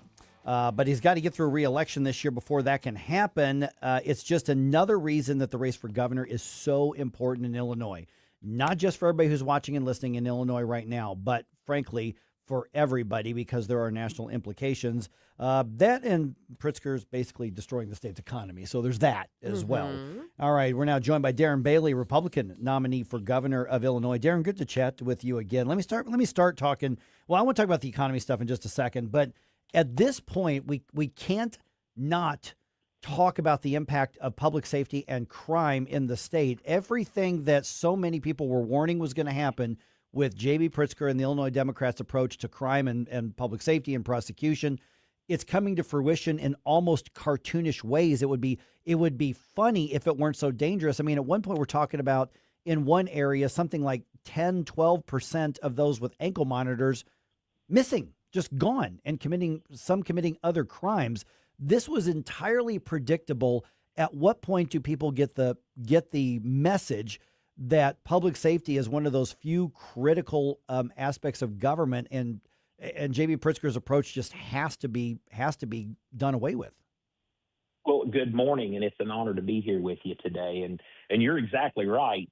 This argument of the Safety Act, I mean, it's went beyond what we thought could actually happen, and I think the bottom line is to realize history, which under J.B. Pritzker's rule is not accurately necessarily being taught in our public schools anymore. But when you understand your history, you understand that one of the ways to tear down a constitutional republic is to create lawlessness. And that's exactly what's taking place here. And I'm telling you, the people up here in Chicago, they're tired, they're fed up, and they're scared, and they're concerned. Just there isn't a week that goes by without a needless death. These stores who are closing because they can't afford to stay open, creating hardships in the most needed areas. So the time is right. People are fed up. We've just got to simply remind them that, hey, you can change this if you simply show up and vote. And unfortunately, that has become a problem in this nation and state as well. So that's our goal, to get people out to vote, because I think they finally realized what the problem is. We just got to coach them along to help them understand and remember how to fix the problem. Good morning, Darren. This is Susie Moore. I just saw yesterday there's another Walgreens leaving Chicago, I think, on the south side. And so, we're seeing business after business fold up and say we don't want to be a part of that. So that's got to be reaching, at least on some level, the voters in the Chicago area, not just, downstate Illinois, outstate Illinois, which is reliably red. Obviously, it's a numbers game from when we're talking about the election itself. How do you reach those voters who aren't traditionally Republican voters or who are traditionally Democrat voters but might be open to being peeled off because of these issues? Well, as soon as we finish up talking here, I'm going to be headed to City Hall to participate in their public comment time, being in their churches, just reaching out to them, because the craziness of all this the political class, the people who have always been elected, the people that the only time they show up to their community, the only time they show up to their churches is election time. They're blaming the Walgreens closing, the CVS closings. They're blaming all this on corporate greed. That's how they spin this. Not to mention that, I've been in those stores up here. You cannot buy a tube of toothpaste without having to go get someone to unlock it from the glass cabinet for you. So, getting out to the people like we're doing every day from 6 a.m. to midnight. We're out here speaking to groups. It's boots on the ground. It's a lot of hard work. It's tiring, but it has to be done. It's been done in the past, and I think we can save this state again. We are visiting with Darren Bailey, Republican nominee for governor in Illinois. Now, one of the things that's obviously affecting everybody, and the war in Iran has so much to do with the price of gas going up, but Illinois taxes gas, among other things, at such extreme rates. And this isn't anything new. When I was in Illinois, and I grew up in Illinois, when I was in high school, Darren, we went into Quincy, just jump across the river to fill up your gas. And this was in the 80s. So Illinois has a long history of taxing things and making them more expensive. But what can be done, if anything, at the state level to keep something like fuel more affordable? Or is this entirely a federal issue? No, this tax situation is entirely a state issue. But again, in the same manner, all that J.B. Pritzker can do is just Trump and Iran and blame the problem of this current recent spike in gas prices on President Trump. So all that does is just prove to the fact that, yes, he is running for president. But what I will do literally first day in office is suspend the gas tax for 6 months. It's just no questions asked. People need relief up here in Chicago, this whole Chicago Bears Stadium, data centers, whatever we're talking about. You know what? We don't make any more deals here in Illinois until we create better, affordable situations for the people who are living, who are working, and who are paying their taxes. So July 1st in Illinois, they're going to start taxing rewards on your credit cards here in Illinois. So this is a machine that cannot get enough. It feeds off of the people and without any relief. So no, the gas tax has to be suspended and hopefully in time done away with. Working class people and unions ask, well, gosh, where's the money going to come from? The money's there. This budget in the last 8 years has grown from a $32 billion budget to a $56 billion budget. There is so much waste and mess spending within that. We just need to rein it in, get smart about it, prioritize it. And I believe that's how we're going to get Illinois on a better track. Well, and that was going to be my follow-up is, obviously the gas tax is there for roads and bridges and stuff like that. Are the funds there if you suspend the gas tax that you could still keep the road construction and maintenance, highway construction and maintenance going at the pace it needs to be? Yes, there's $3 billion sitting there right now. People forget that in 2025, J.B. Pritzker pulled $2.5 billion out of the gas tax fund or out of the budget to give people who are here illegally free insurance, free food, free housing. People forget that back in October, the General Assembly decided in their wisdom to pull $1.5 billion for downstate infrastructure out of the gas tax fund and send it to bail CTA out without anyone asking CTA, what we've got to do to get their profitability back on track. So, it's just there is nothing that makes business sense. There is no common sense. It's just reckless tax and spend here in Illinois.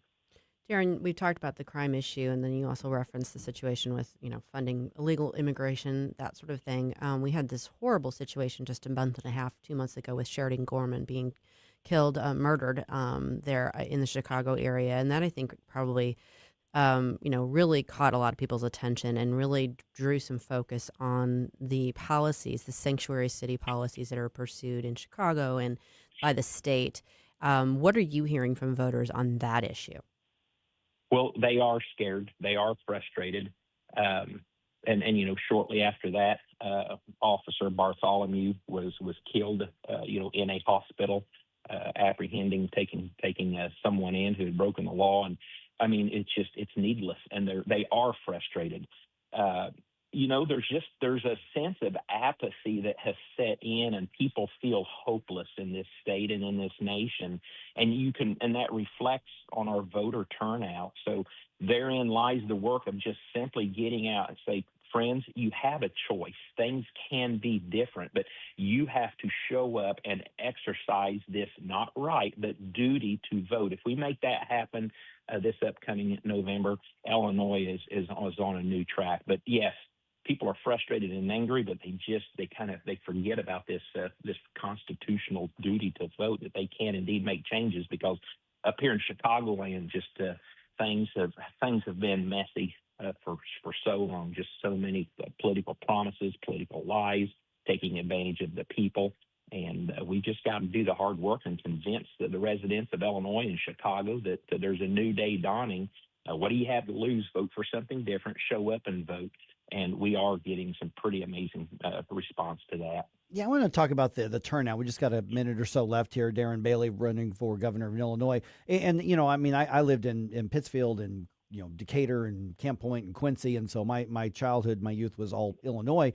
And there's this detachment from downstate Illinois and Chicago. They almost look at it like it's just a whole separate thing, forgetting almost that it's in the entire state. And I think there's a feeling with all of my friends in Illinois and people that when I'm there constantly that are just saying, well, there's nothing we can do about it. And there's this sort of detachment. Chicago runs the state. The Democrats run it, even though if you look at county by county, there's more red than blue.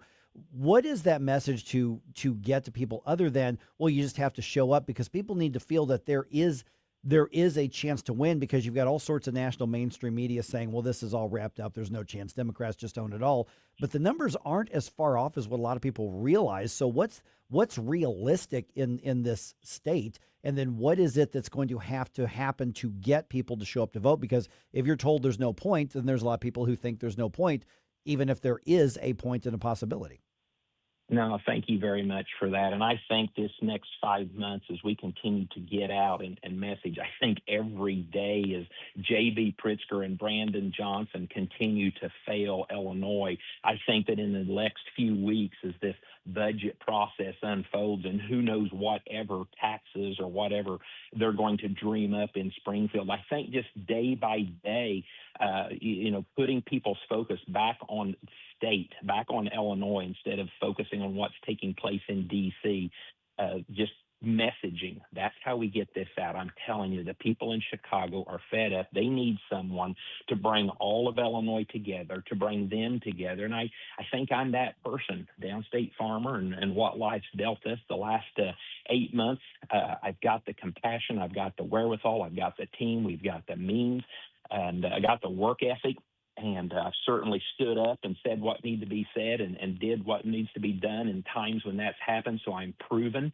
And that's what we need. We need somebody to show up to the governor's office and not forget about the problems of Illinois, not forget about, whatever they talked about in the campaign, and actually get something done. And that's what I intend to bring to the table. And anyone out there that wonders, well, what is your plan? Go to blueprintforillinois.com and you'll see our plan and check us out and join us. And yes, Illinois is a great state. And I believe we will be the catalyst to turning even this nation around when we get our act together.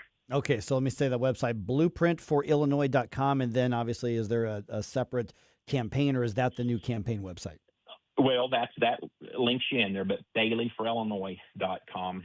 That's where you can look at our calendar. You can invite us to events. You can join us as a volunteer, or you can certainly do what's important as well is donate and keep this machine running. So thank you very much for that. All right, thanks. Darren Bailey, nominee for governor of Illinois, Republican nominee. We'll talk to you again soon. Thanks so much, Darren. Thank you. God bless. There's a lot of intense news happening, but there's also some good stuff happening. At 7:50 in the News Dump, we'll tell you how some area kids are stepping up to help women in crisis pregnancies.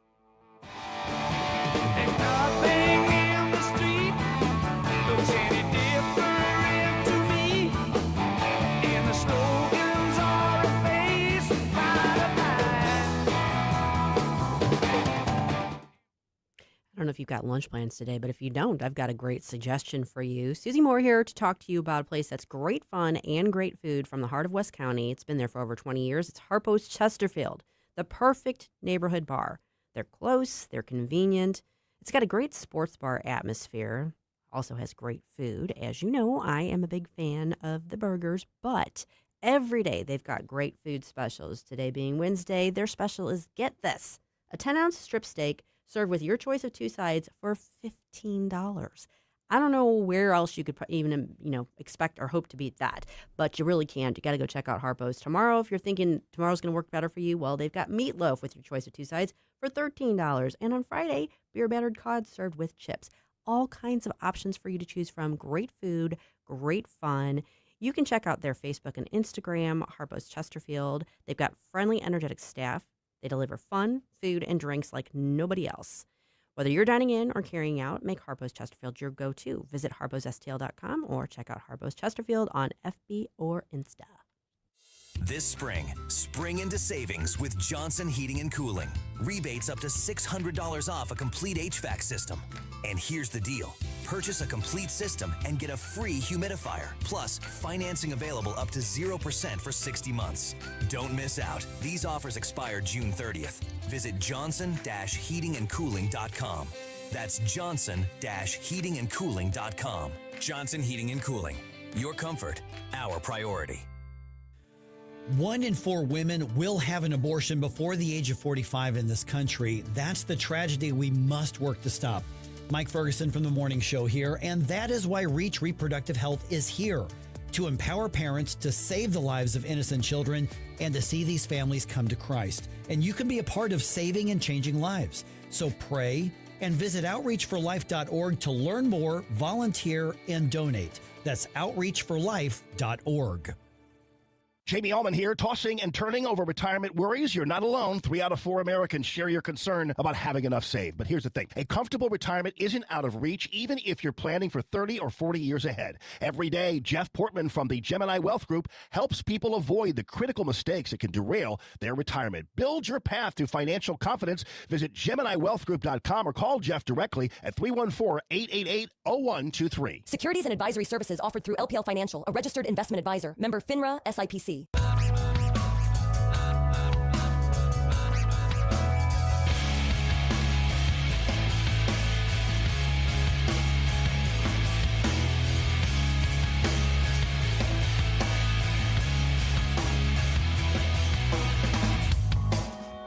Hi, it's Randy Tobler here. Pour a big cup of coffee and catch my show every Saturday morning from 6 to 9. Right now, it's back to Mike Ferguson in the morning here on News Talk STL. All right, the battles over the data centers, not even close to being done.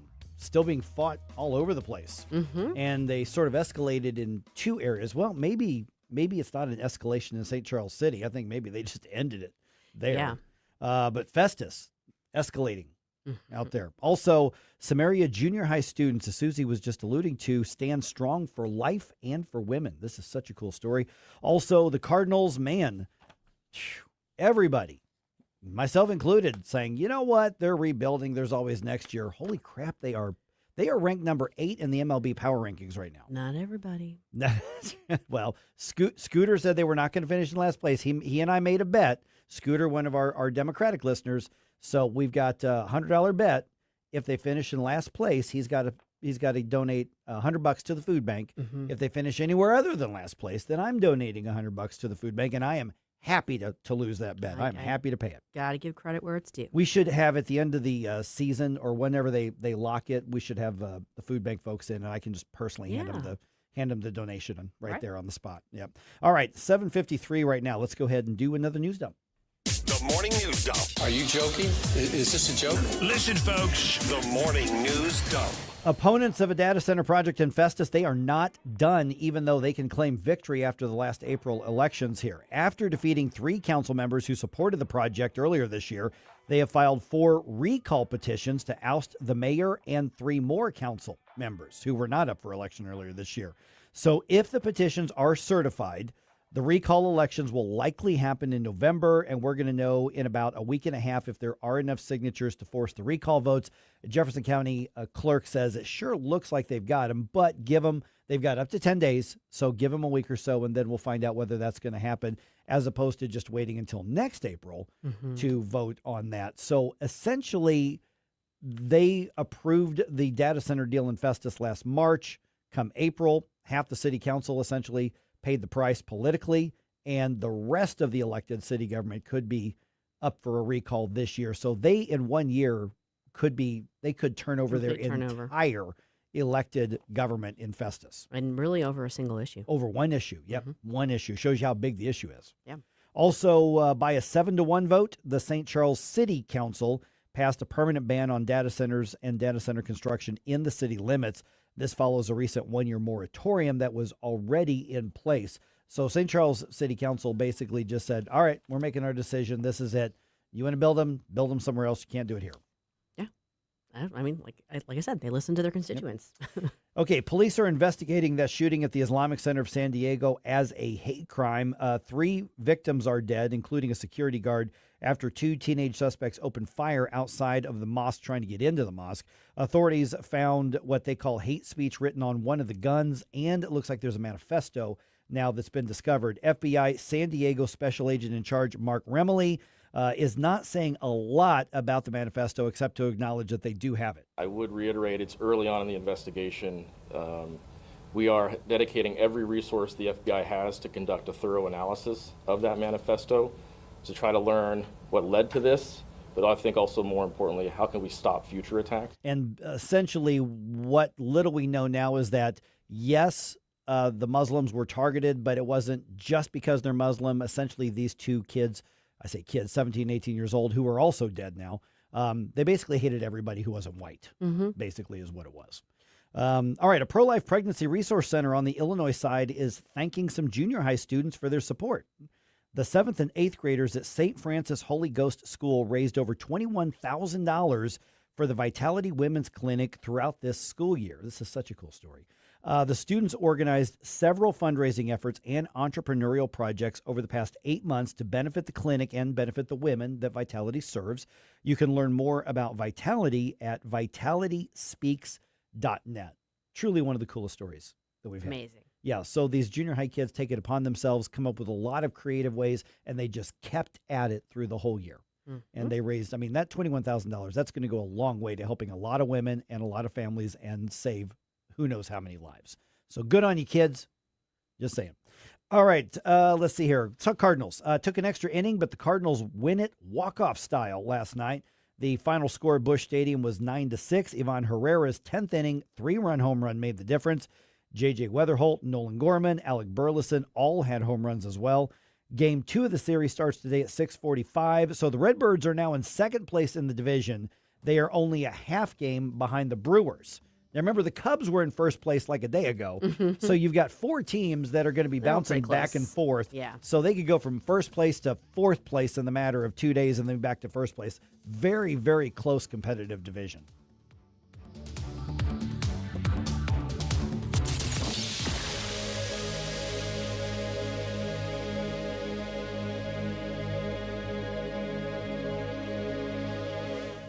This year, America turns 250, and NewsTalkSTL is celebrating our nation's semi-quincentennial all year long. NewsTalkSTL, #1 for live and local Soros-free talk, with proud supporters of our 250th birthday celebration, Anthony's Produce, Cole O. Combs, and Heroes Care. 250 years strong, and we're just getting started. 101.9 and 94.1 NewsTalkSTL.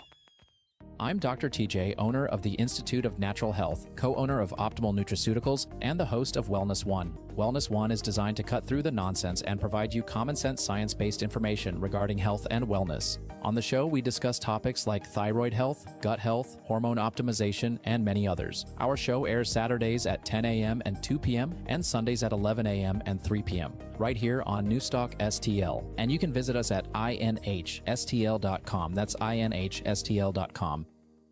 Hey, Columbo here for Rockwood Charcoal. Rockwood is made from 100% pure Missouri oak and hickory, so you're cooking with the best and supporting local industry and a local business all at once. There's over 100 area Rockwood retailers. Find yours at rockwoodcharcoal.com. A Disney cruise is no ordinary vacation. It's an adventure, a fairy tale, a dream. Step aboard and discover where favorite Disney characters meet fun for the whole family, where total rest and relaxation meet the ultimate escape and excitement, where a dream vacation meets a magical cruise. Only on Disney Cruise Line. where magic meets the sea.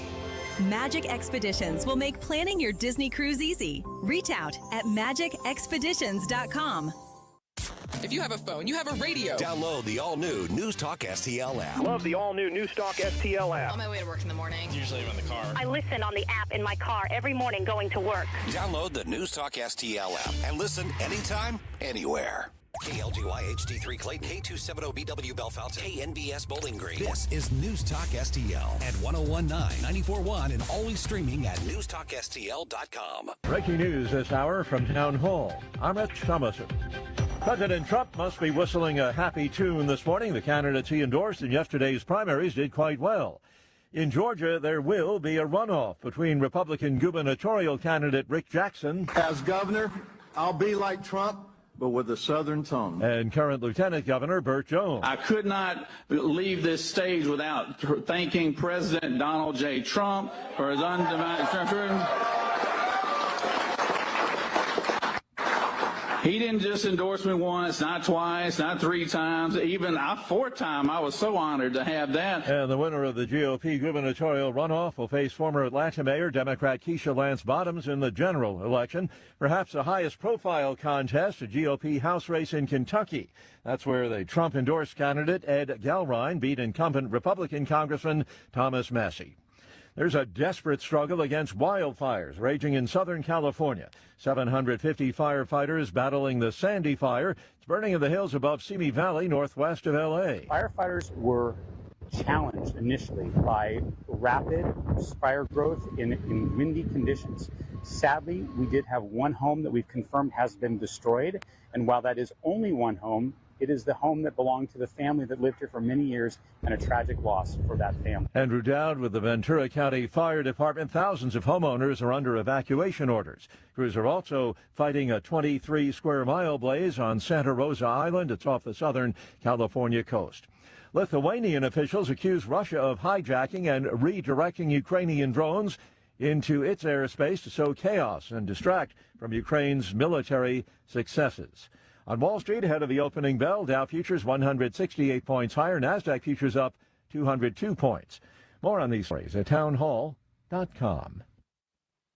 The following is a real-life story from Trinity Debt Management. When I was feeling the stress of too much credit card debt, I looked at two different options, debt settlement and debt management. They may sound the same, but guess what? They're not. Debt settlement seemed like a quick fix, but I found out it would destroy my credit, create tax headaches, and hit me with huge fees. They actually told me to stop paying my bills. No way, not me.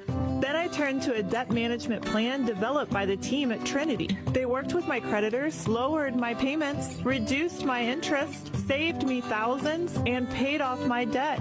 And Trinity is a Christian company, which is important to me. If credit card debt has you down, call Trinity at 1-800-990-6976. My name is Heather. Please forget debt settlement and remember Trinity Debt Management. 1-800-990-6976.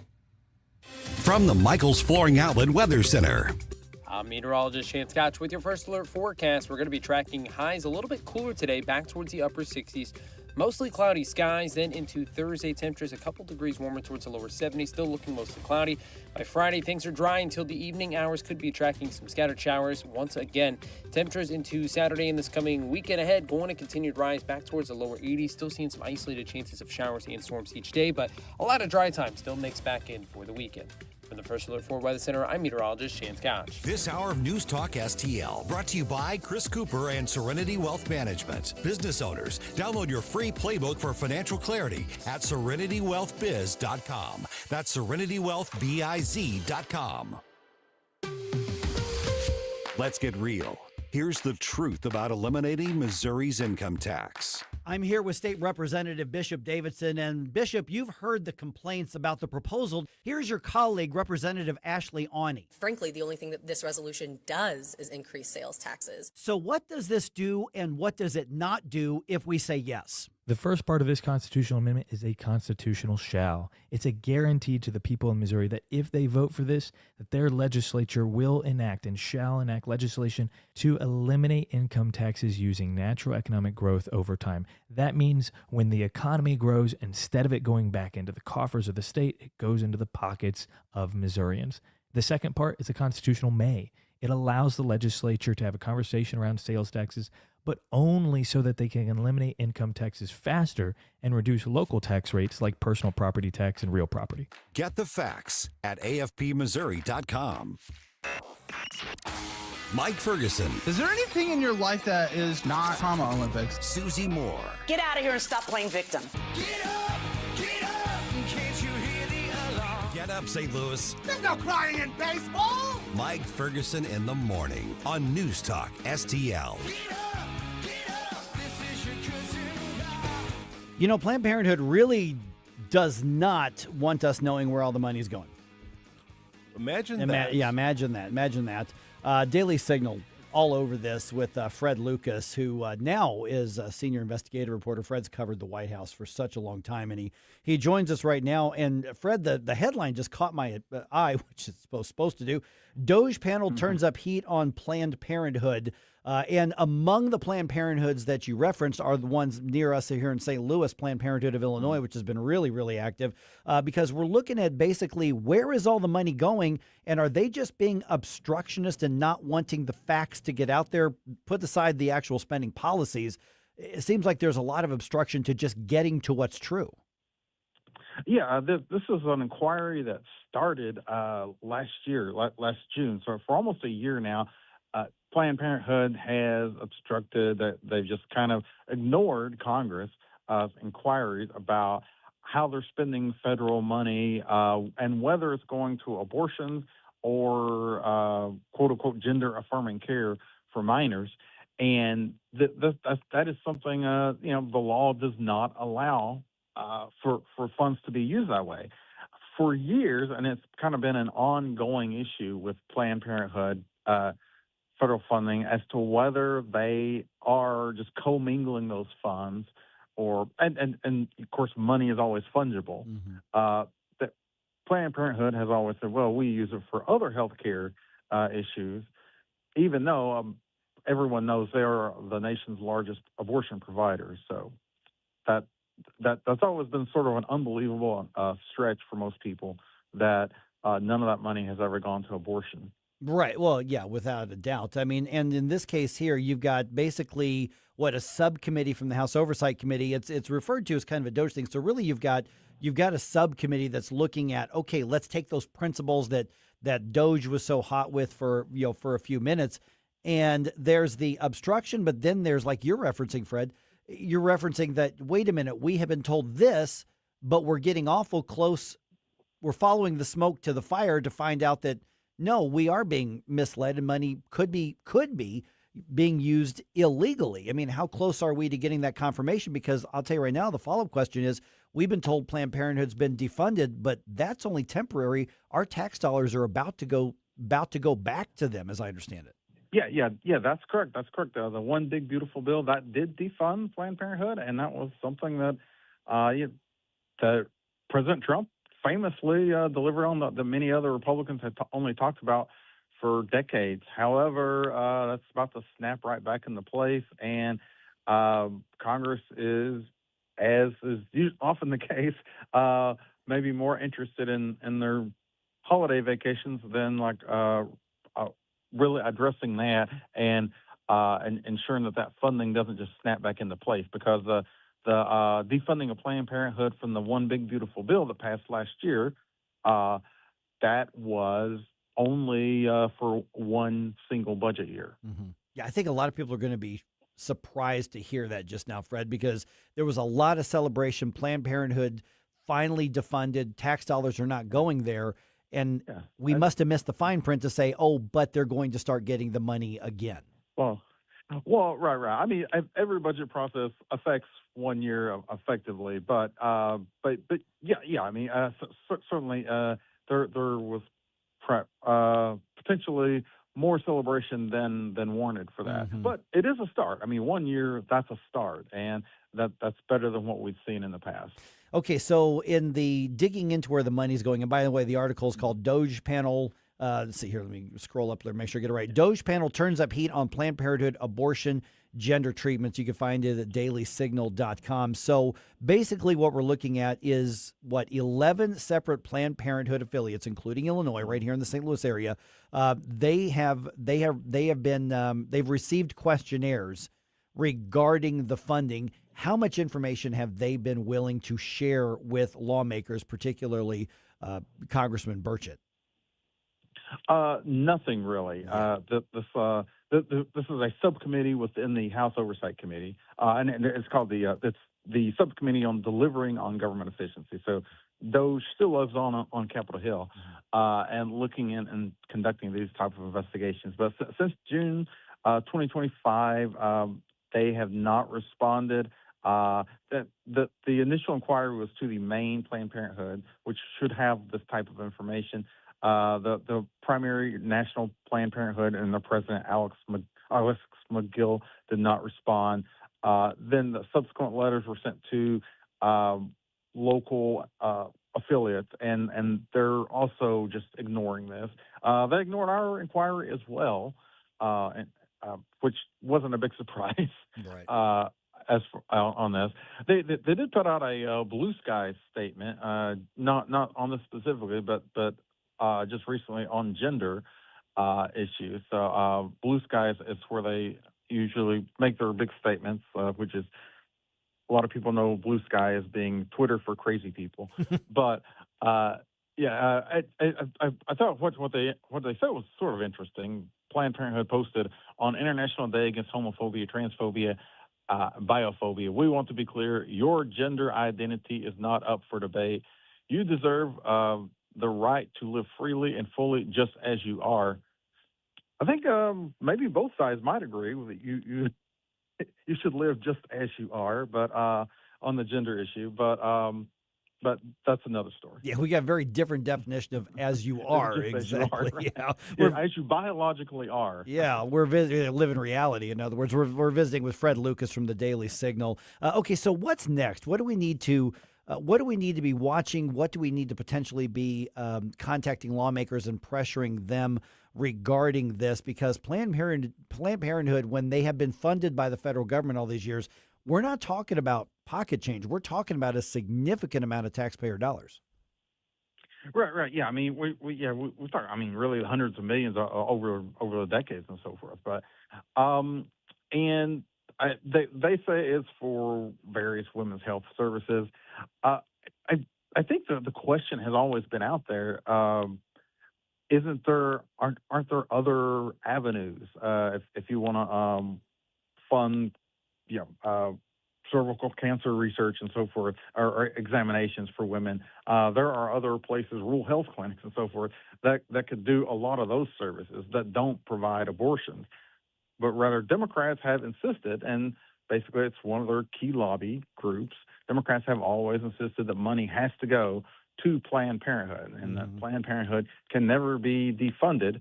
And at the same time, they insist, but this money never goes to abortion. Yeah, which is nonsense. I mean, other than abortion, you could get every other service that they claim they provide, and many times they don't provide. You can get those at any pregnancy resource center, or you could get those at almost every minute clinic in the pharmacy, much less community clinics as well. I mean, other than abortion, everything that they say that they need to be funded for, it is available in multiple places in almost every community. Right. I mean, if they want to give a CVS minute clinic, I'm sure CVS would probably be glad to take that federal funding. They probably don't need it, but I mean, this is a Planned Parenthood. Planned Parenthood makes most of their money from abortion. Most of their, and that's kind of their golden ticket. Always has been. They've expanded into this quote unquote gender affirming care issues of sex changes for minors and so forth. So that's kind of a new area for them, but it's in the same ideological mold. Yeah, exactly. All right. Once again, Doge Panel turns up heat on Planned Parenthood abortion, gender treatment, at dailysignal.com. It was written by Fred Lucas, who is with us right now. Fred, last minute or so that we've got, we've obviously tagged you on our social media as well. You and I did an interview, gosh, it's been a year and a half ago or so, with the book that was out, and that's still relevant today. Remind people where they can find that. Oh, yeah. Please check it out. The Myth of Voter Suppression, and it is quite relevant among a lot of the issues being debated now with the SAVE Act, voter ID, even redistricting on some level, which I know is affecting Missouri, and I have a story coming out on that here today or tomorrow, actually. Please check out The Myth of Voter Suppression. It's Amazon, Barnes & Noble, wherever you buy books. Yeah, absolutely. And we've already tagged on social media, so dailysignal.com, I guess, would be the best way to follow your work, just right to the website, right? Yeah. And you can also follow me on Twitter. Still the same Twitter handle, Fred Lucas WH. All right. Fred, good to chat with you again. Thanks so much. Yeah, thanks so much for having me on. All right. And locally here, June 3rd, okay? June 2nd. June 2nd. Don't show up on the 3rd. Nobody will be there. June 2nd. The St. Charles County Primary Executive Debate. This is happening. Bill Eigel, Steve Ellman, Jason Law. They are going to be debating at the Scheidegger Center on Lindenwood University's campus. Hammond Institute for Free Enterprise, News Talk STL, St. Charles Republican Central Committee. We are all working together, West Magazine as well. We are bringing this to you for free on the evening of June 2nd. Doors are going to open, I think, around 6:30. Tim and Chris are going to be there doing their show from the Scheidegger Center at 4 o'clock, so you can go say hi to them and harass them a little bit. Not too much, just a little bit. But we're going to be there as well. Susie and I are going to be on the panel. Jamie Allman's going to be moderator. This is an important discussion for all of St. Charles County. Put it on your calendar. Mark it in your phone. You want to be there on June 2nd. More details at NewsTalkSTL.com.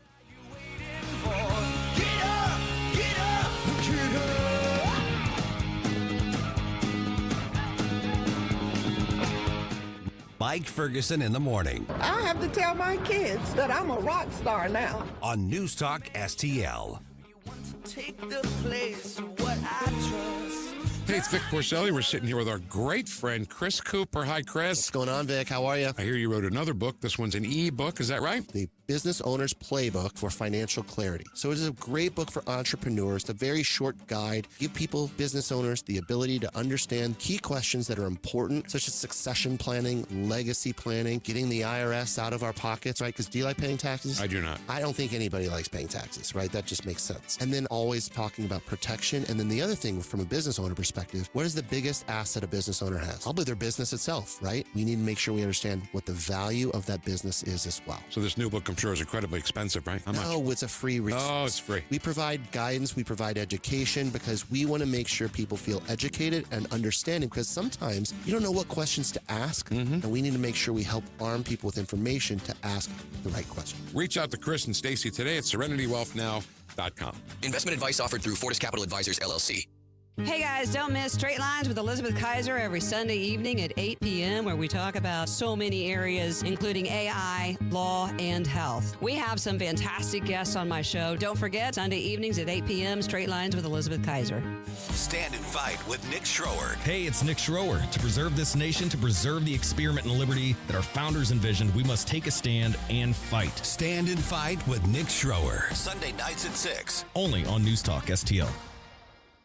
Hey, it's Chris Arps. Becky and I recently discovered a restaurant that's quickly become one of our go-to restaurants, Timothy's in Creve Coeur. Led by executive chef Will Mabry, Timothy's serves contemporary American cuisine with a touch of Southern charm. Dishes like pastrami, smoked lamb, and shrimp and grits. My wife absolutely loved the lobster pot pie, and everything we've tried has been incredible. Amazing house-made desserts and over 500 wines to choose from. Enjoy dinner 7 nights a week, plus lunch, brunch, and private events. Timothy's in Creve Coeur at 12710 Olive Boulevard or online at timothysstl.com.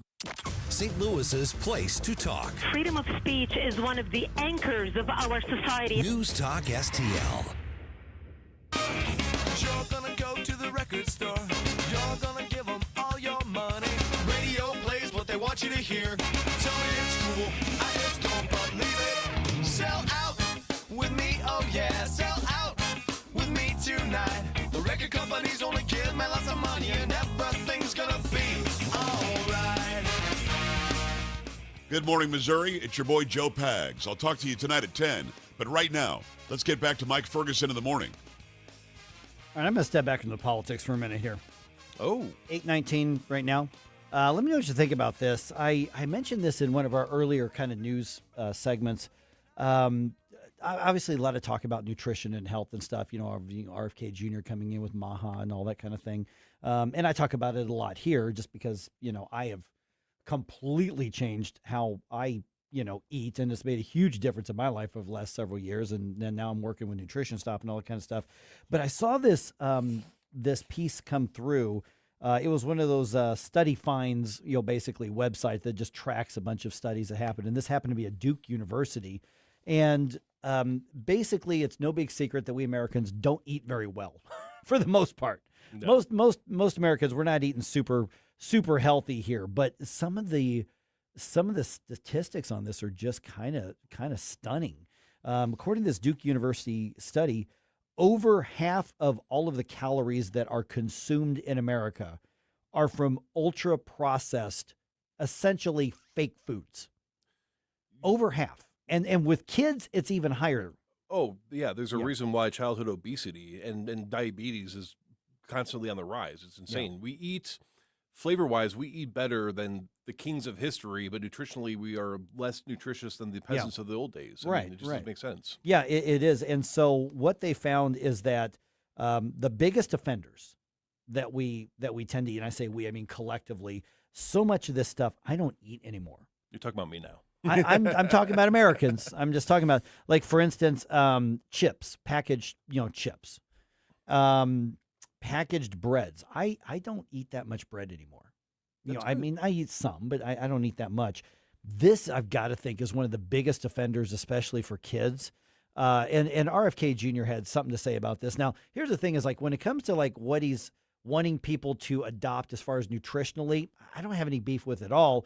I have a personal problem with using government to force it, and basically the government running the what should be the free market.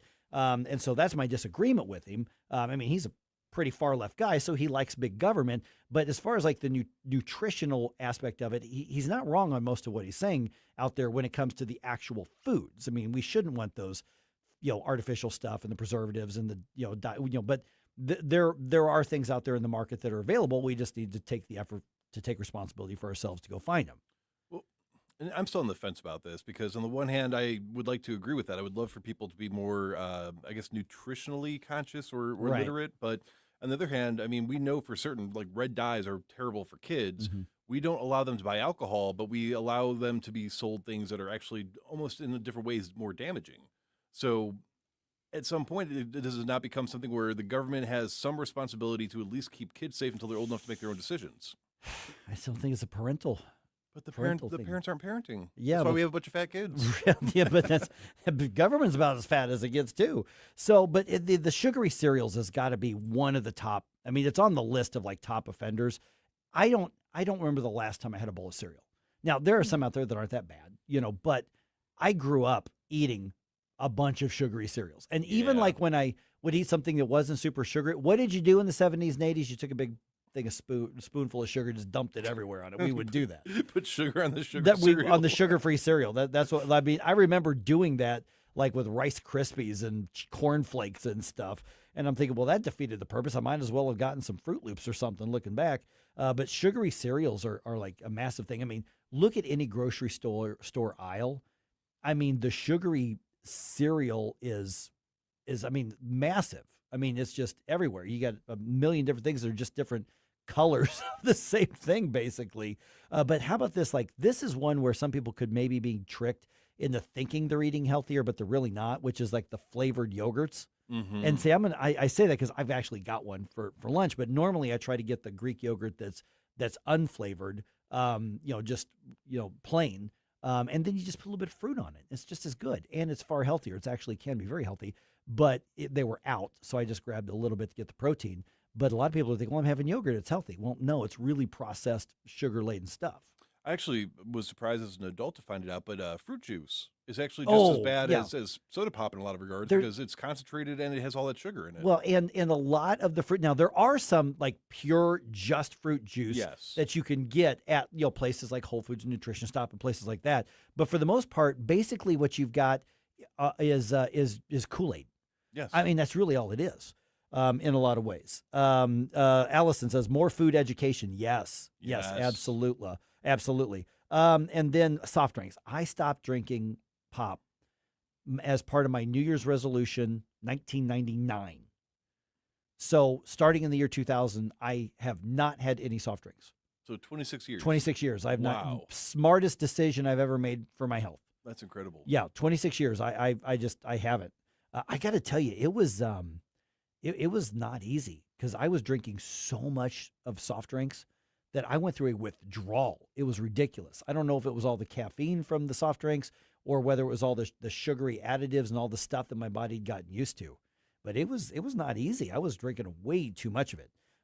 Processed meats, and this is another one, like the processed meats, as opposed to getting like the regular, healthy, fresh cuts of meat. And then this is where I also went wrong for years was the microwave meals, the frozen meals. But it's in the green box. It says healthy this or that on it, so it must be healthy. And then it is laden full of just unnatural, fake, artificial crap. So when I was in sports, making weigh-ins was always a huge thing. So my mom would get us lean pockets instead of hot pockets. Turns out they're not all that lean to begin with. No. And I also found out, so just because we're talking about good versus bad calories, I found out the same thing applies to fats. I grew up where you wanted the leanest chicken you could get. You wanted the, fat-free this, fat-free that. And it turns out, well, no, there are good fats. Very good fats. Look at like avocados and, some nuts and things like that. There are good fats. Beef fat, if it's grass-fed, is actually very nutritious. It's very good for your body in moderation. But then you look at the fat content of like trans fats and saturated fats, and it's just like, what is going on? Why does everything have the bad fats, not the good fats? TM Harper on Rumble says soda is the devil's underpants. I'm totally stealing that. I'm stealing that. I'm just saying. Do you do like the seltzer water then? Like those? I don't know, like not LaCroix. But I don't care for LaCroix. I just don't like the taste of it.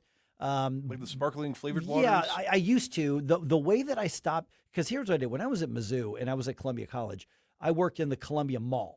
Oh. And I worked real close to the food court. And I was one of the managers, and so I was managed there in the day, and I'd go to school at night for a long time.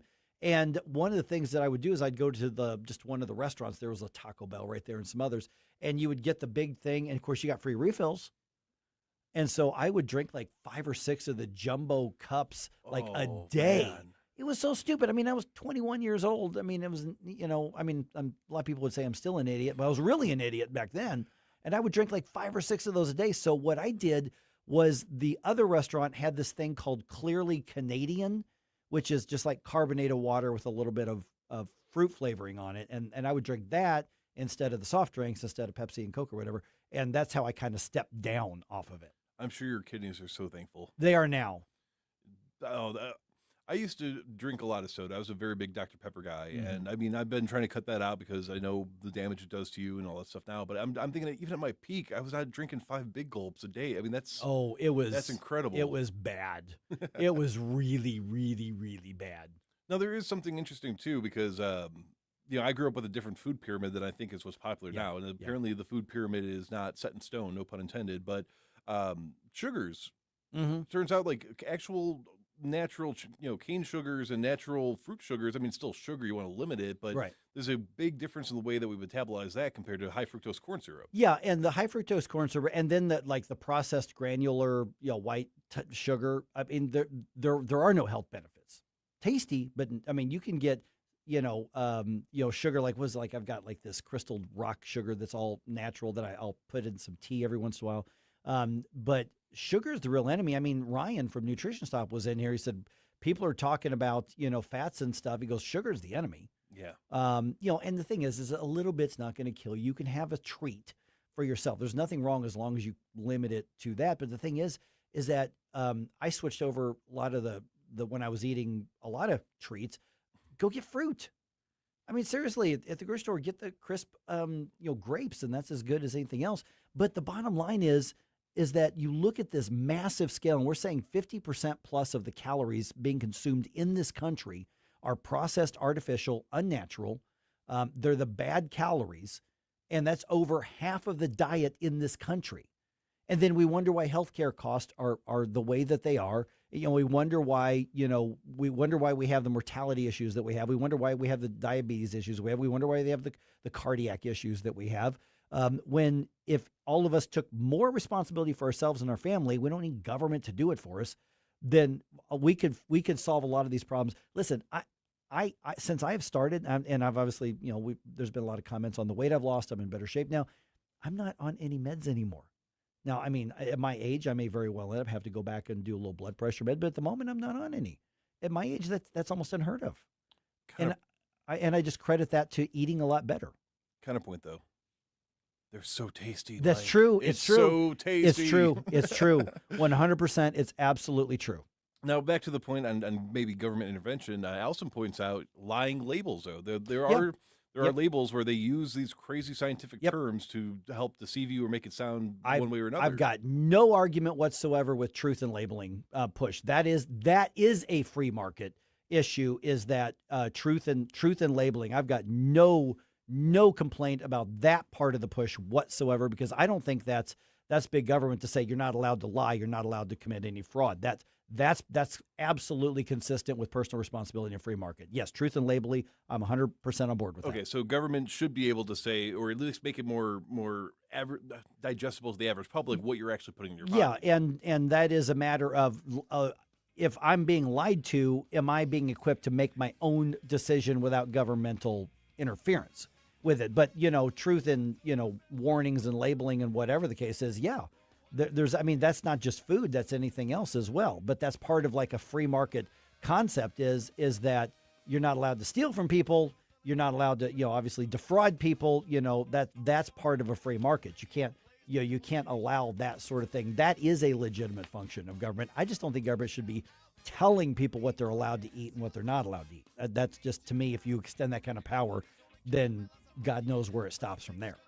That's fair. Another area that people have the choice is what they're going to send us for Flashback Friday. Yes. Because as you know, today is Bump Day! And that's the day where we call on you for your best 80s music hits from the 80s to play on Flashback Friday. So this week's theme, I think it's going to be protest songs.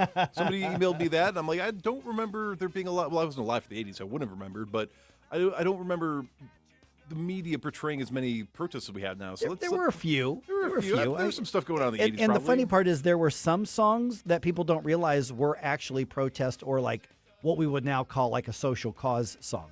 There actually were some out there that people don't realize that's what it was. So if you were going to go to a protest, or maybe if this was a song that was symbolic of something from the 80s, go ahead and let me know what that song would be. Jerome at NewsTalkSTL.com. Sell out with me, oh yeah, sell out with me tonight. The record company's gonna give me lots of money and everything's gonna be. From the Michaels Flooring Outlet Weather Center. I'm meteorologist Chance Scotch with your first alert forecast. We're going to be tracking highs a little bit cooler today, back towards the upper 60s. Mostly cloudy skies, then into Thursday, temperatures a couple degrees warmer towards the lower 70s, still looking mostly cloudy. By Friday, things are dry until the evening hours, could be tracking some scattered showers. Once again, temperatures into Saturday and this coming weekend ahead going to continue to rise back towards the lower 80s, still seeing some isolated chances of showers and storms each day, but a lot of dry time still mixed back in for the weekend. From the First Alert 4 Weather Center, I'm meteorologist Chance Scott. Fox News commentary with Jimmy Thela next. My doctor said I could use something called a biosimilar. Then she told me what it is. A biosimilar is a type of biologic medication. Just like brand name drugs have generic versions, original biologics can have biosimilars. So I asked what the benefits are and if they work the same. Biosimilars have the same safety, effectiveness, and quality as the original biologic. They also offer more medication options at potentially more competitive prices. My doctor said I could learn more at fda.gov/biosimilars.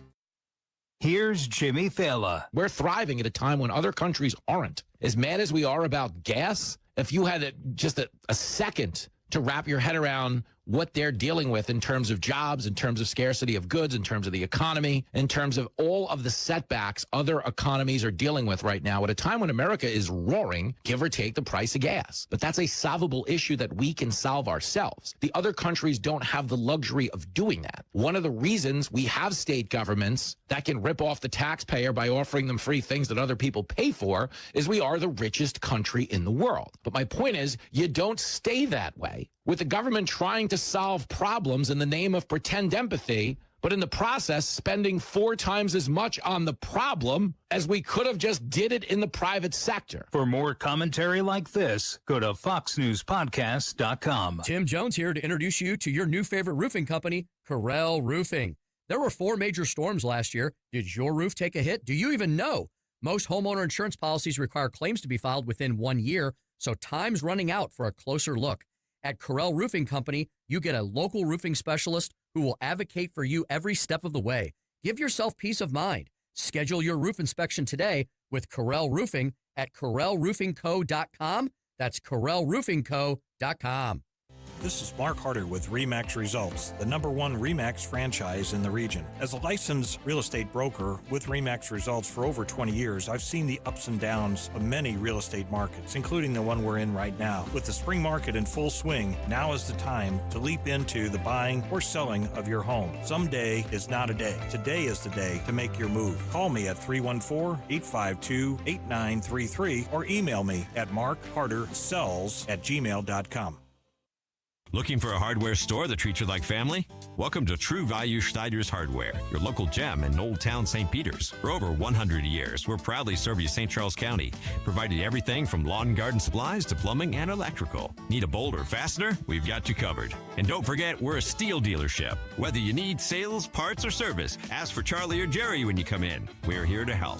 Call 636-278-4461 or visit us online at truevalue.com/Schneiders. Free speech is alive and well in America right here. It's about time somebody stood up for true American values. What this country needs is some backbone. Finally, a president who wants to make real change. 101.9 and 94.1 News Talk STL.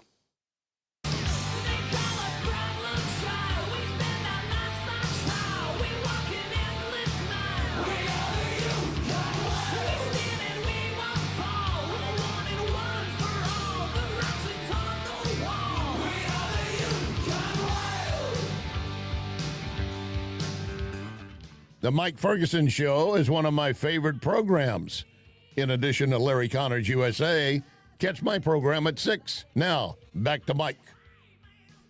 Just saw one of the TV channels here. We're talking about where are the most affordable places in America to buy a home, and #1 was Flint, Michigan. Imagine that. You think? Oh, no. It just doesn't come with water that you can drink.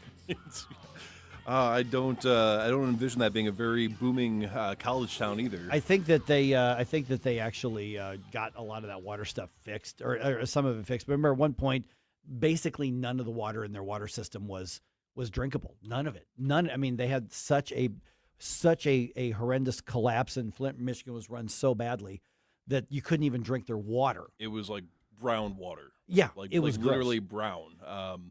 No, I do remember that. I can't remember if I was in high school or college at the time, but we did do this big like fundraising type thing to help send them water bottles and stuff like that to some of these families. It was and that crazy. was up to even just a few years ago, because I remember I actually, in one of my ball tournaments, I actually played against a team from Flint, Michigan.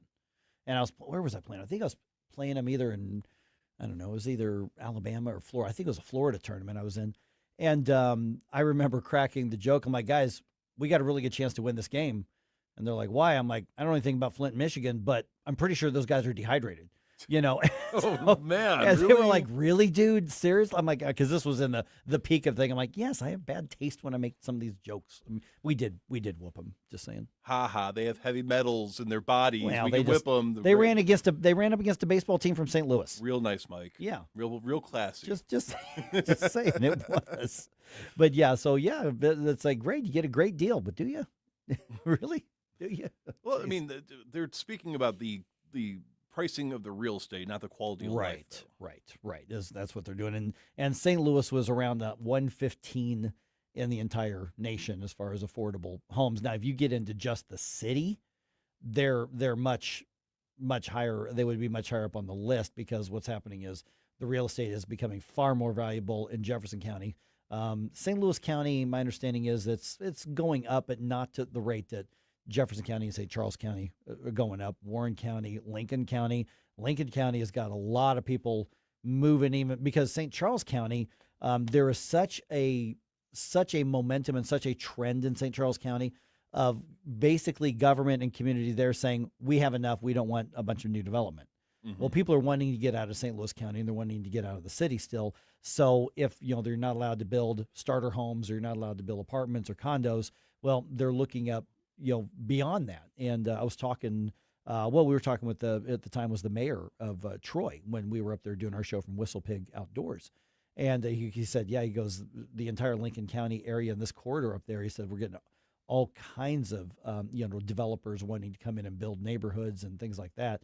And so they're in the process of basically managing how the growth is going to go. But that's how the St. Louis metro area geographically is. I don't know that it's going to change population wise, but it's definitely going to spread out because we think of the metro. We've thought of St. Louis, the immediate east side. The city, the immediate east side, St. Louis County, St. Charles County, and then maybe to some degree Jefferson County. Well, now it's definitely Jefferson County. It's also Warren County. It's also Lincoln County.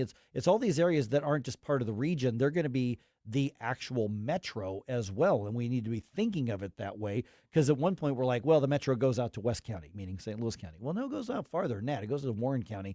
It goes to all of these areas because that's just how we're spreading. So think of it as kind of spreading out the population, which is great. If you're a local business, it makes it a little trickier as to where you're going to put your location if it's an in-person type of business. Yeah. So. Well, maybe that's where the data centers come in. Yeah. Or we send them to Flint. I don't think the water needs to be drinkable to cool this. No, you don't have to have drinkable water to cool things. Yeah, and the data center thing is, it was in the headlines 2 times over, and I'll have the stories in the news up here in just a little bit. But essentially, what's happening in Festus is really interesting because I've been elected to office before, and people usually don't show up to check in on the hired help at City Hall unless they're mad about something. Nobody shows up to a meeting most of the time to go, hey, the street's paved just fine. We don't have any cracks in the sidewalk. We just want to go out of our way to tell you good job. That doesn't happen. People show up when there's a problem or they need something fixed. Yes. That or they've got a complaint about something. That's when people engage with City Hall. Unfortunately, but that's typically what happens. And what's happening in Festus is the one issue, this massive data center deal that was approved, at least the current part of it was approved in March of this year. And come April, every single member of the city council who was up for election got tossed. And it was all over the data center thing. And one of them, I don't even think supported it, but they were just throw them all out in kind of a throw them all out mood. Well, that leaves 3 other members of the council and the mayor who were not up for election this year. So now you've got recall petitions that have been circulated and filed with the Jefferson County clerk. And so the Jefferson County clerk has told Channel 2 and Channel 4, quoted as saying, we think they've got enough signatures to put this on the ballot. But the city clerk by law has 10 days to verify all of those, which should not be that big of a problem. And so the county clerk went as far as to say, if this is validated, if this is, confirmed that they have enough signatures, she prefers that this election happen in November as opposed to August, which that's fine. I think it's a smart move. So you're looking at possibly in 1 year, the entire elected city government of Festus being turned over by voter initiative. That's how you do it. I mean, that's a lot of organization, and that's a lot of effort. Now you can, and if you're pro data center on there, you're obviously mad about it. But this doesn't happen very often. If this happens, and they could have a recall vote, and somebody stays in office. I mean, that could happen. But it is possible, based on the last election, that it's possible voters are going to turn over the entire city government. Yeah, absolutely. I mean, I don't want to say absolutely. I don't live in Festus, so I don't know if that's going to be good or bad for them. But I do think that does speak volumes to the fact that imagine how much better so many communities would be when they elect somebody, the person, let's say Tatara Jones, for example, just off the top of my head, and their policies are clearly harming the community. If the community said, you know what, like we don't actually have to put up with this for her entire term, let's get her out of here. I mean, I do like to see communities able to come together and do something productive and remind government, you work for us, and if you're going to go against what we want, then this is the consequence. Yeah, because, I mean, a lot of times it's, okay, you just wait till the next election. We're going to run somebody against you, and that's what happens, which is absolutely valid. And in this case, though, right now, there are enough people that I mean, recalls are not easy to do. No. At all. So it's going to be fascinating to see what we have. Now, we do have a question about some data center stuff coming from our good friend Dave. Hey, Dave, you're on News Talk STL. What do you think? Mike, good morning. Here's the question that I have at the data centers. Why are they so bad? And if they're so good, why is the government so willing to give them tax breaks? Now, this is what I thought about on tax breaks, guys. Okay, give them a tax break, but don't make it a 10 consecutive year tax break. Make it every, on the even years, you pay taxes. On the odd years, you get the tax break. That way, they're getting a little, the people are getting a little. But as far as anything like they need infrastructure taken care of, okay, well, that's part of stuff that you're going to need, whether somebody builds a subdivision or whatever. But if they want you to foot the bill because they want to do this, that, or the other, again, good for the people in Festus. They voted these morons out. This would need to be done more. But what do you think about me? If you're going to give a tax break, you do it an alternating year. That way, everybody's getting a little of something. I can tell you why it doesn't happen, Dave, and that is because what happens is these developers, and they come to whatever city you're in, and we had it when I was in office too, and it was like, you know what, if you don't do this, they're going to give it to us, and you're going to lose out on the jobs, and you're going to lose out on the revenue. So you can give us a little bit up front, and then you'll get a lot more later. And basically what they do is they pit communities against each other to secure the corporate welfare. And so what makes sense is out the window, because city managers and mayors and city council critters and alder critters, they all want to have their picture in the weekly newspaper at the ribbon cutting, bragging about 100 jobs coming to town. That's why it doesn't happen. Well, hey, one final thing. Have you ever heard a politician that would inspire you to jump off a bridge better than Sam Page? Short answer is no. Oh, my goodness. I mean, look, Joe Biden was a moron, but Sam Page makes him look like he's Phi Theta Kappa. These ribbon cuttings, I hear Sam Page. Can you believe this guy's an anesthesiologist? I wouldn't let him pull an ingrown hair. No, without a doubt. Dave, thanks so much for the call. That was like one of my recurring nightmares. At some point, it's like, I've got to go in for surgery, and, Kimberly Gardner is the nurse, and Sam Page is the anesthesiologist. Oh, no. What an awful situation. No.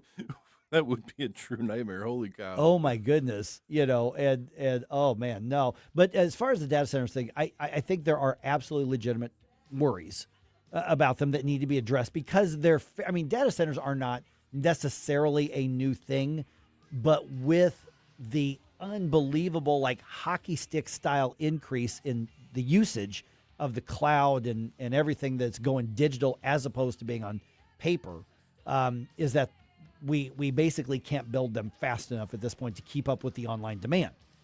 But there are concerns about noise pollution. There are concerns about energy consumption and the drag on a grid. And the water thing as well. I mean, the water thing could be done with, you could do that if they're basically required to build their own tanks and things like that and reuse the water. So it's possible. I think the problem is that when we don't have all the answers, we tend to fill it in with information, and then that allows fear to be a contagion, and you take a real concern, and before you know it, you got a boogeyman that doesn't exist. But that doesn't discount from the actual things that need to be answered and need to be safeguarded.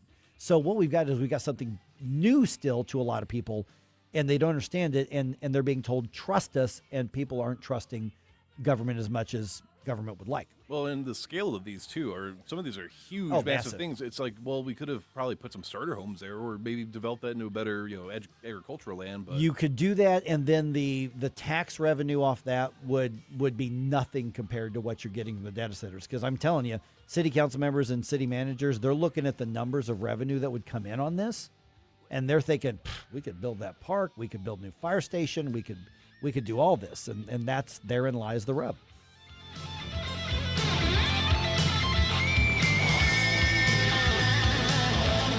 Mike Ferguson in the morning I just want to say to the men of this country, just shut up and step up. on News Talk STL.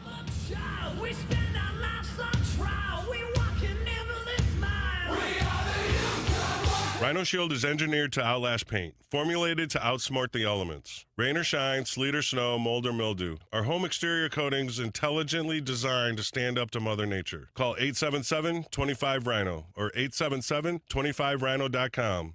Democracy is loud, and on Tuesday, June 2nd, you can be right in the middle of it. News Talk STL is bringing the St. Charles County Executive Primary Debate to Lindenwood University in St. Charles at the J. Scheidegger Center for the Arts. No reservations, no tickets, just show up. Can't make it in person? Catch every word live on News Talk STL from 7 to 8:30 p.m. The St. Charles County Executive Primary Debate on June 2nd. Brought to you by the St. Charles County Republican Central Committee, Mid-Rivers News Magazine, Lewis and Clark's Pachyderms Club, and the Hammond Institute for Free Enterprise at Lindenwood University. The Vic Porcelli Show. Perjury is not a thing anymore if you are testifying against Donald Trump. Right, but they're under oath. So was Cassidy Hutchinson. You're right. No, Cassidy Hutchinson was under oath. No, you're right. Saying and she that lied. Donald Trump grabbed the wheel of the beast when she wasn't even in the car. It was hearsay to begin with, and nothing happened to her. Nothing happened to Liz Cheney, who coached her. You're learning my cynicism from me. That's right. That's right. Vic Porcelli, live and local, weekday mornings at 9 on News Talk STL. Looking for unbelievable deals? Stop by Overstock Outlet in Lake St. Louis or Warrenton. Open 7 days a week. Discover big savings on a huge variety of merchandise with no hassle. Just great prices. Visit us in Lake St. Louis on Highway N or in Warrenton on Boones Lake. Check out our Facebook page at Overstock Outlet Lake St. Louis. Or go online to overstockoutletstl.com. Unbeatable value, friendly service, and you never know what we'll have at Overstock Outlet. The Vic Porcelli Show. So I sit out in the yard with Sally Bones, and we have all these trees in the backyard, and we give them some CO2. The executive director of the CO2 Coalition, Gregory Wrightstone, will join us Wednesday at 10:41. Weekday mornings at 9 on News Talk STL.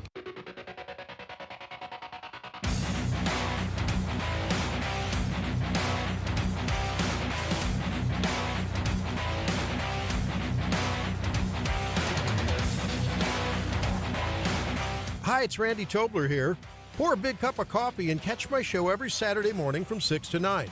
Right now, it's back to Mike Ferguson in the morning here on News Talk STL. All right, obviously the data center thing is huge. We didn't even talk about St. Charles. I'll give you an update of what's happening in St. Charles. They made a decision on data centers in the city of St. Charles. We'll get to that in just a second. Boy, the Cardinals' momentum is continuing. They are, by the MLB Power Rankings, they're number 10, or no, excuse me, number 8 right now. Number 8 in all of baseball, which, by the way, the National League Central Division that the Cardinals are in, that was not expected to be exactly a power division, but the Cubs and the Brewers also in those power rankings. It's one of the toughest divisions in all of baseball, and nobody really saw that coming. I made a joke about not consulting you for sports betting advice, and Corporeal Being says that from now on you'll be known as the Jim Cramer of baseball. See, that's rough. That's rough. Okay, but yeah, you said they were going to be last place. I did. I put my life savings on that. I mean, well, and see, the thing is, with the Cardinals, I absolutely said, this looks like, I see what the new boss is doing. I just didn't see anything happening this year. But this team just refuses to lose. That's the thing about baseball, or any sport really, that there is that human element. That you've got a team, and in that clubhouse, that they heard all the predictions.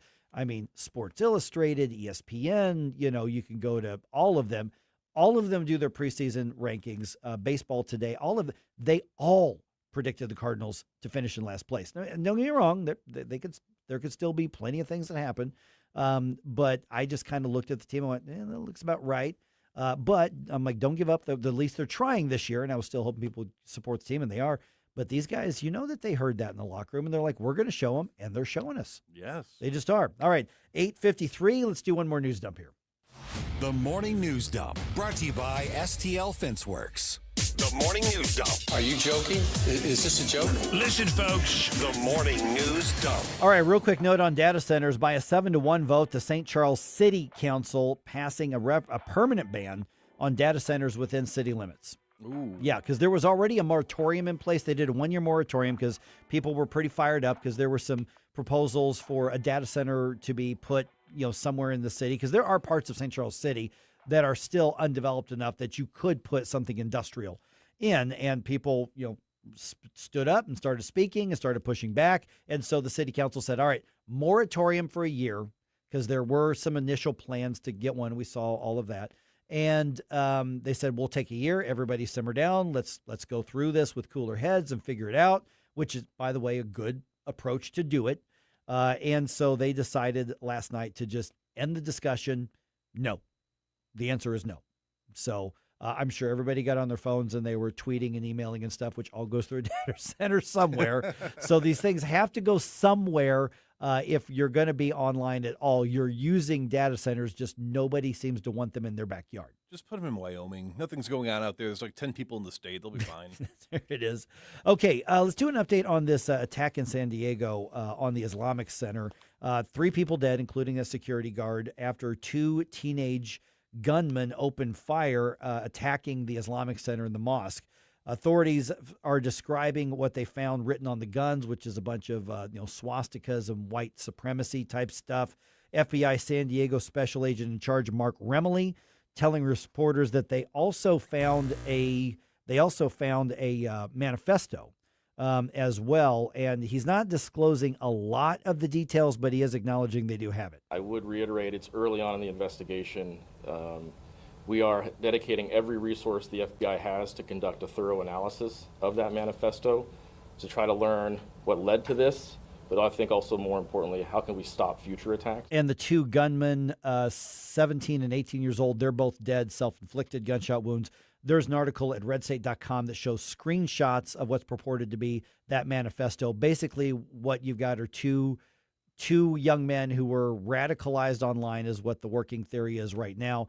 Really got into, did they target the center because it was an Islamic center? Yes, but it wasn't just at them. Apparently, they hated everybody who's not white, and there was a tremendous amount of anti-Semitism, very, anti basically any sort of legal or illegal immigration, basically just a very, very white nationalist sort of thing by definition. Now, do these sickos think people actually care about their manifestos? I mean, if you're going to take all this time and effort into putting words on paper, why don't you write a book or something? 75 pages or 74 pages. And yes, they were talking in their couple screenshots of when people read this and they thought they were going to be, the big game changers. They wanted to start a race war, basically. Just in case anybody out there would ever consider, nobody cares about your stupid thoughts. Right.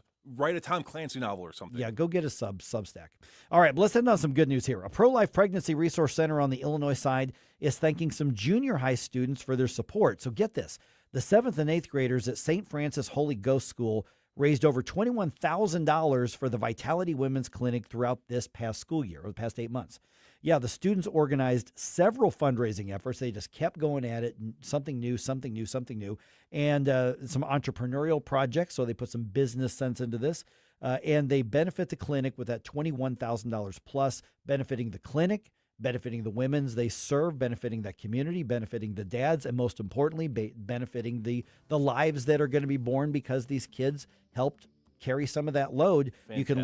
You can learn more about Vitality at vitalityspeaks.net. Way to go, kids. That's awesome. Great job. One of my favorite stories this week.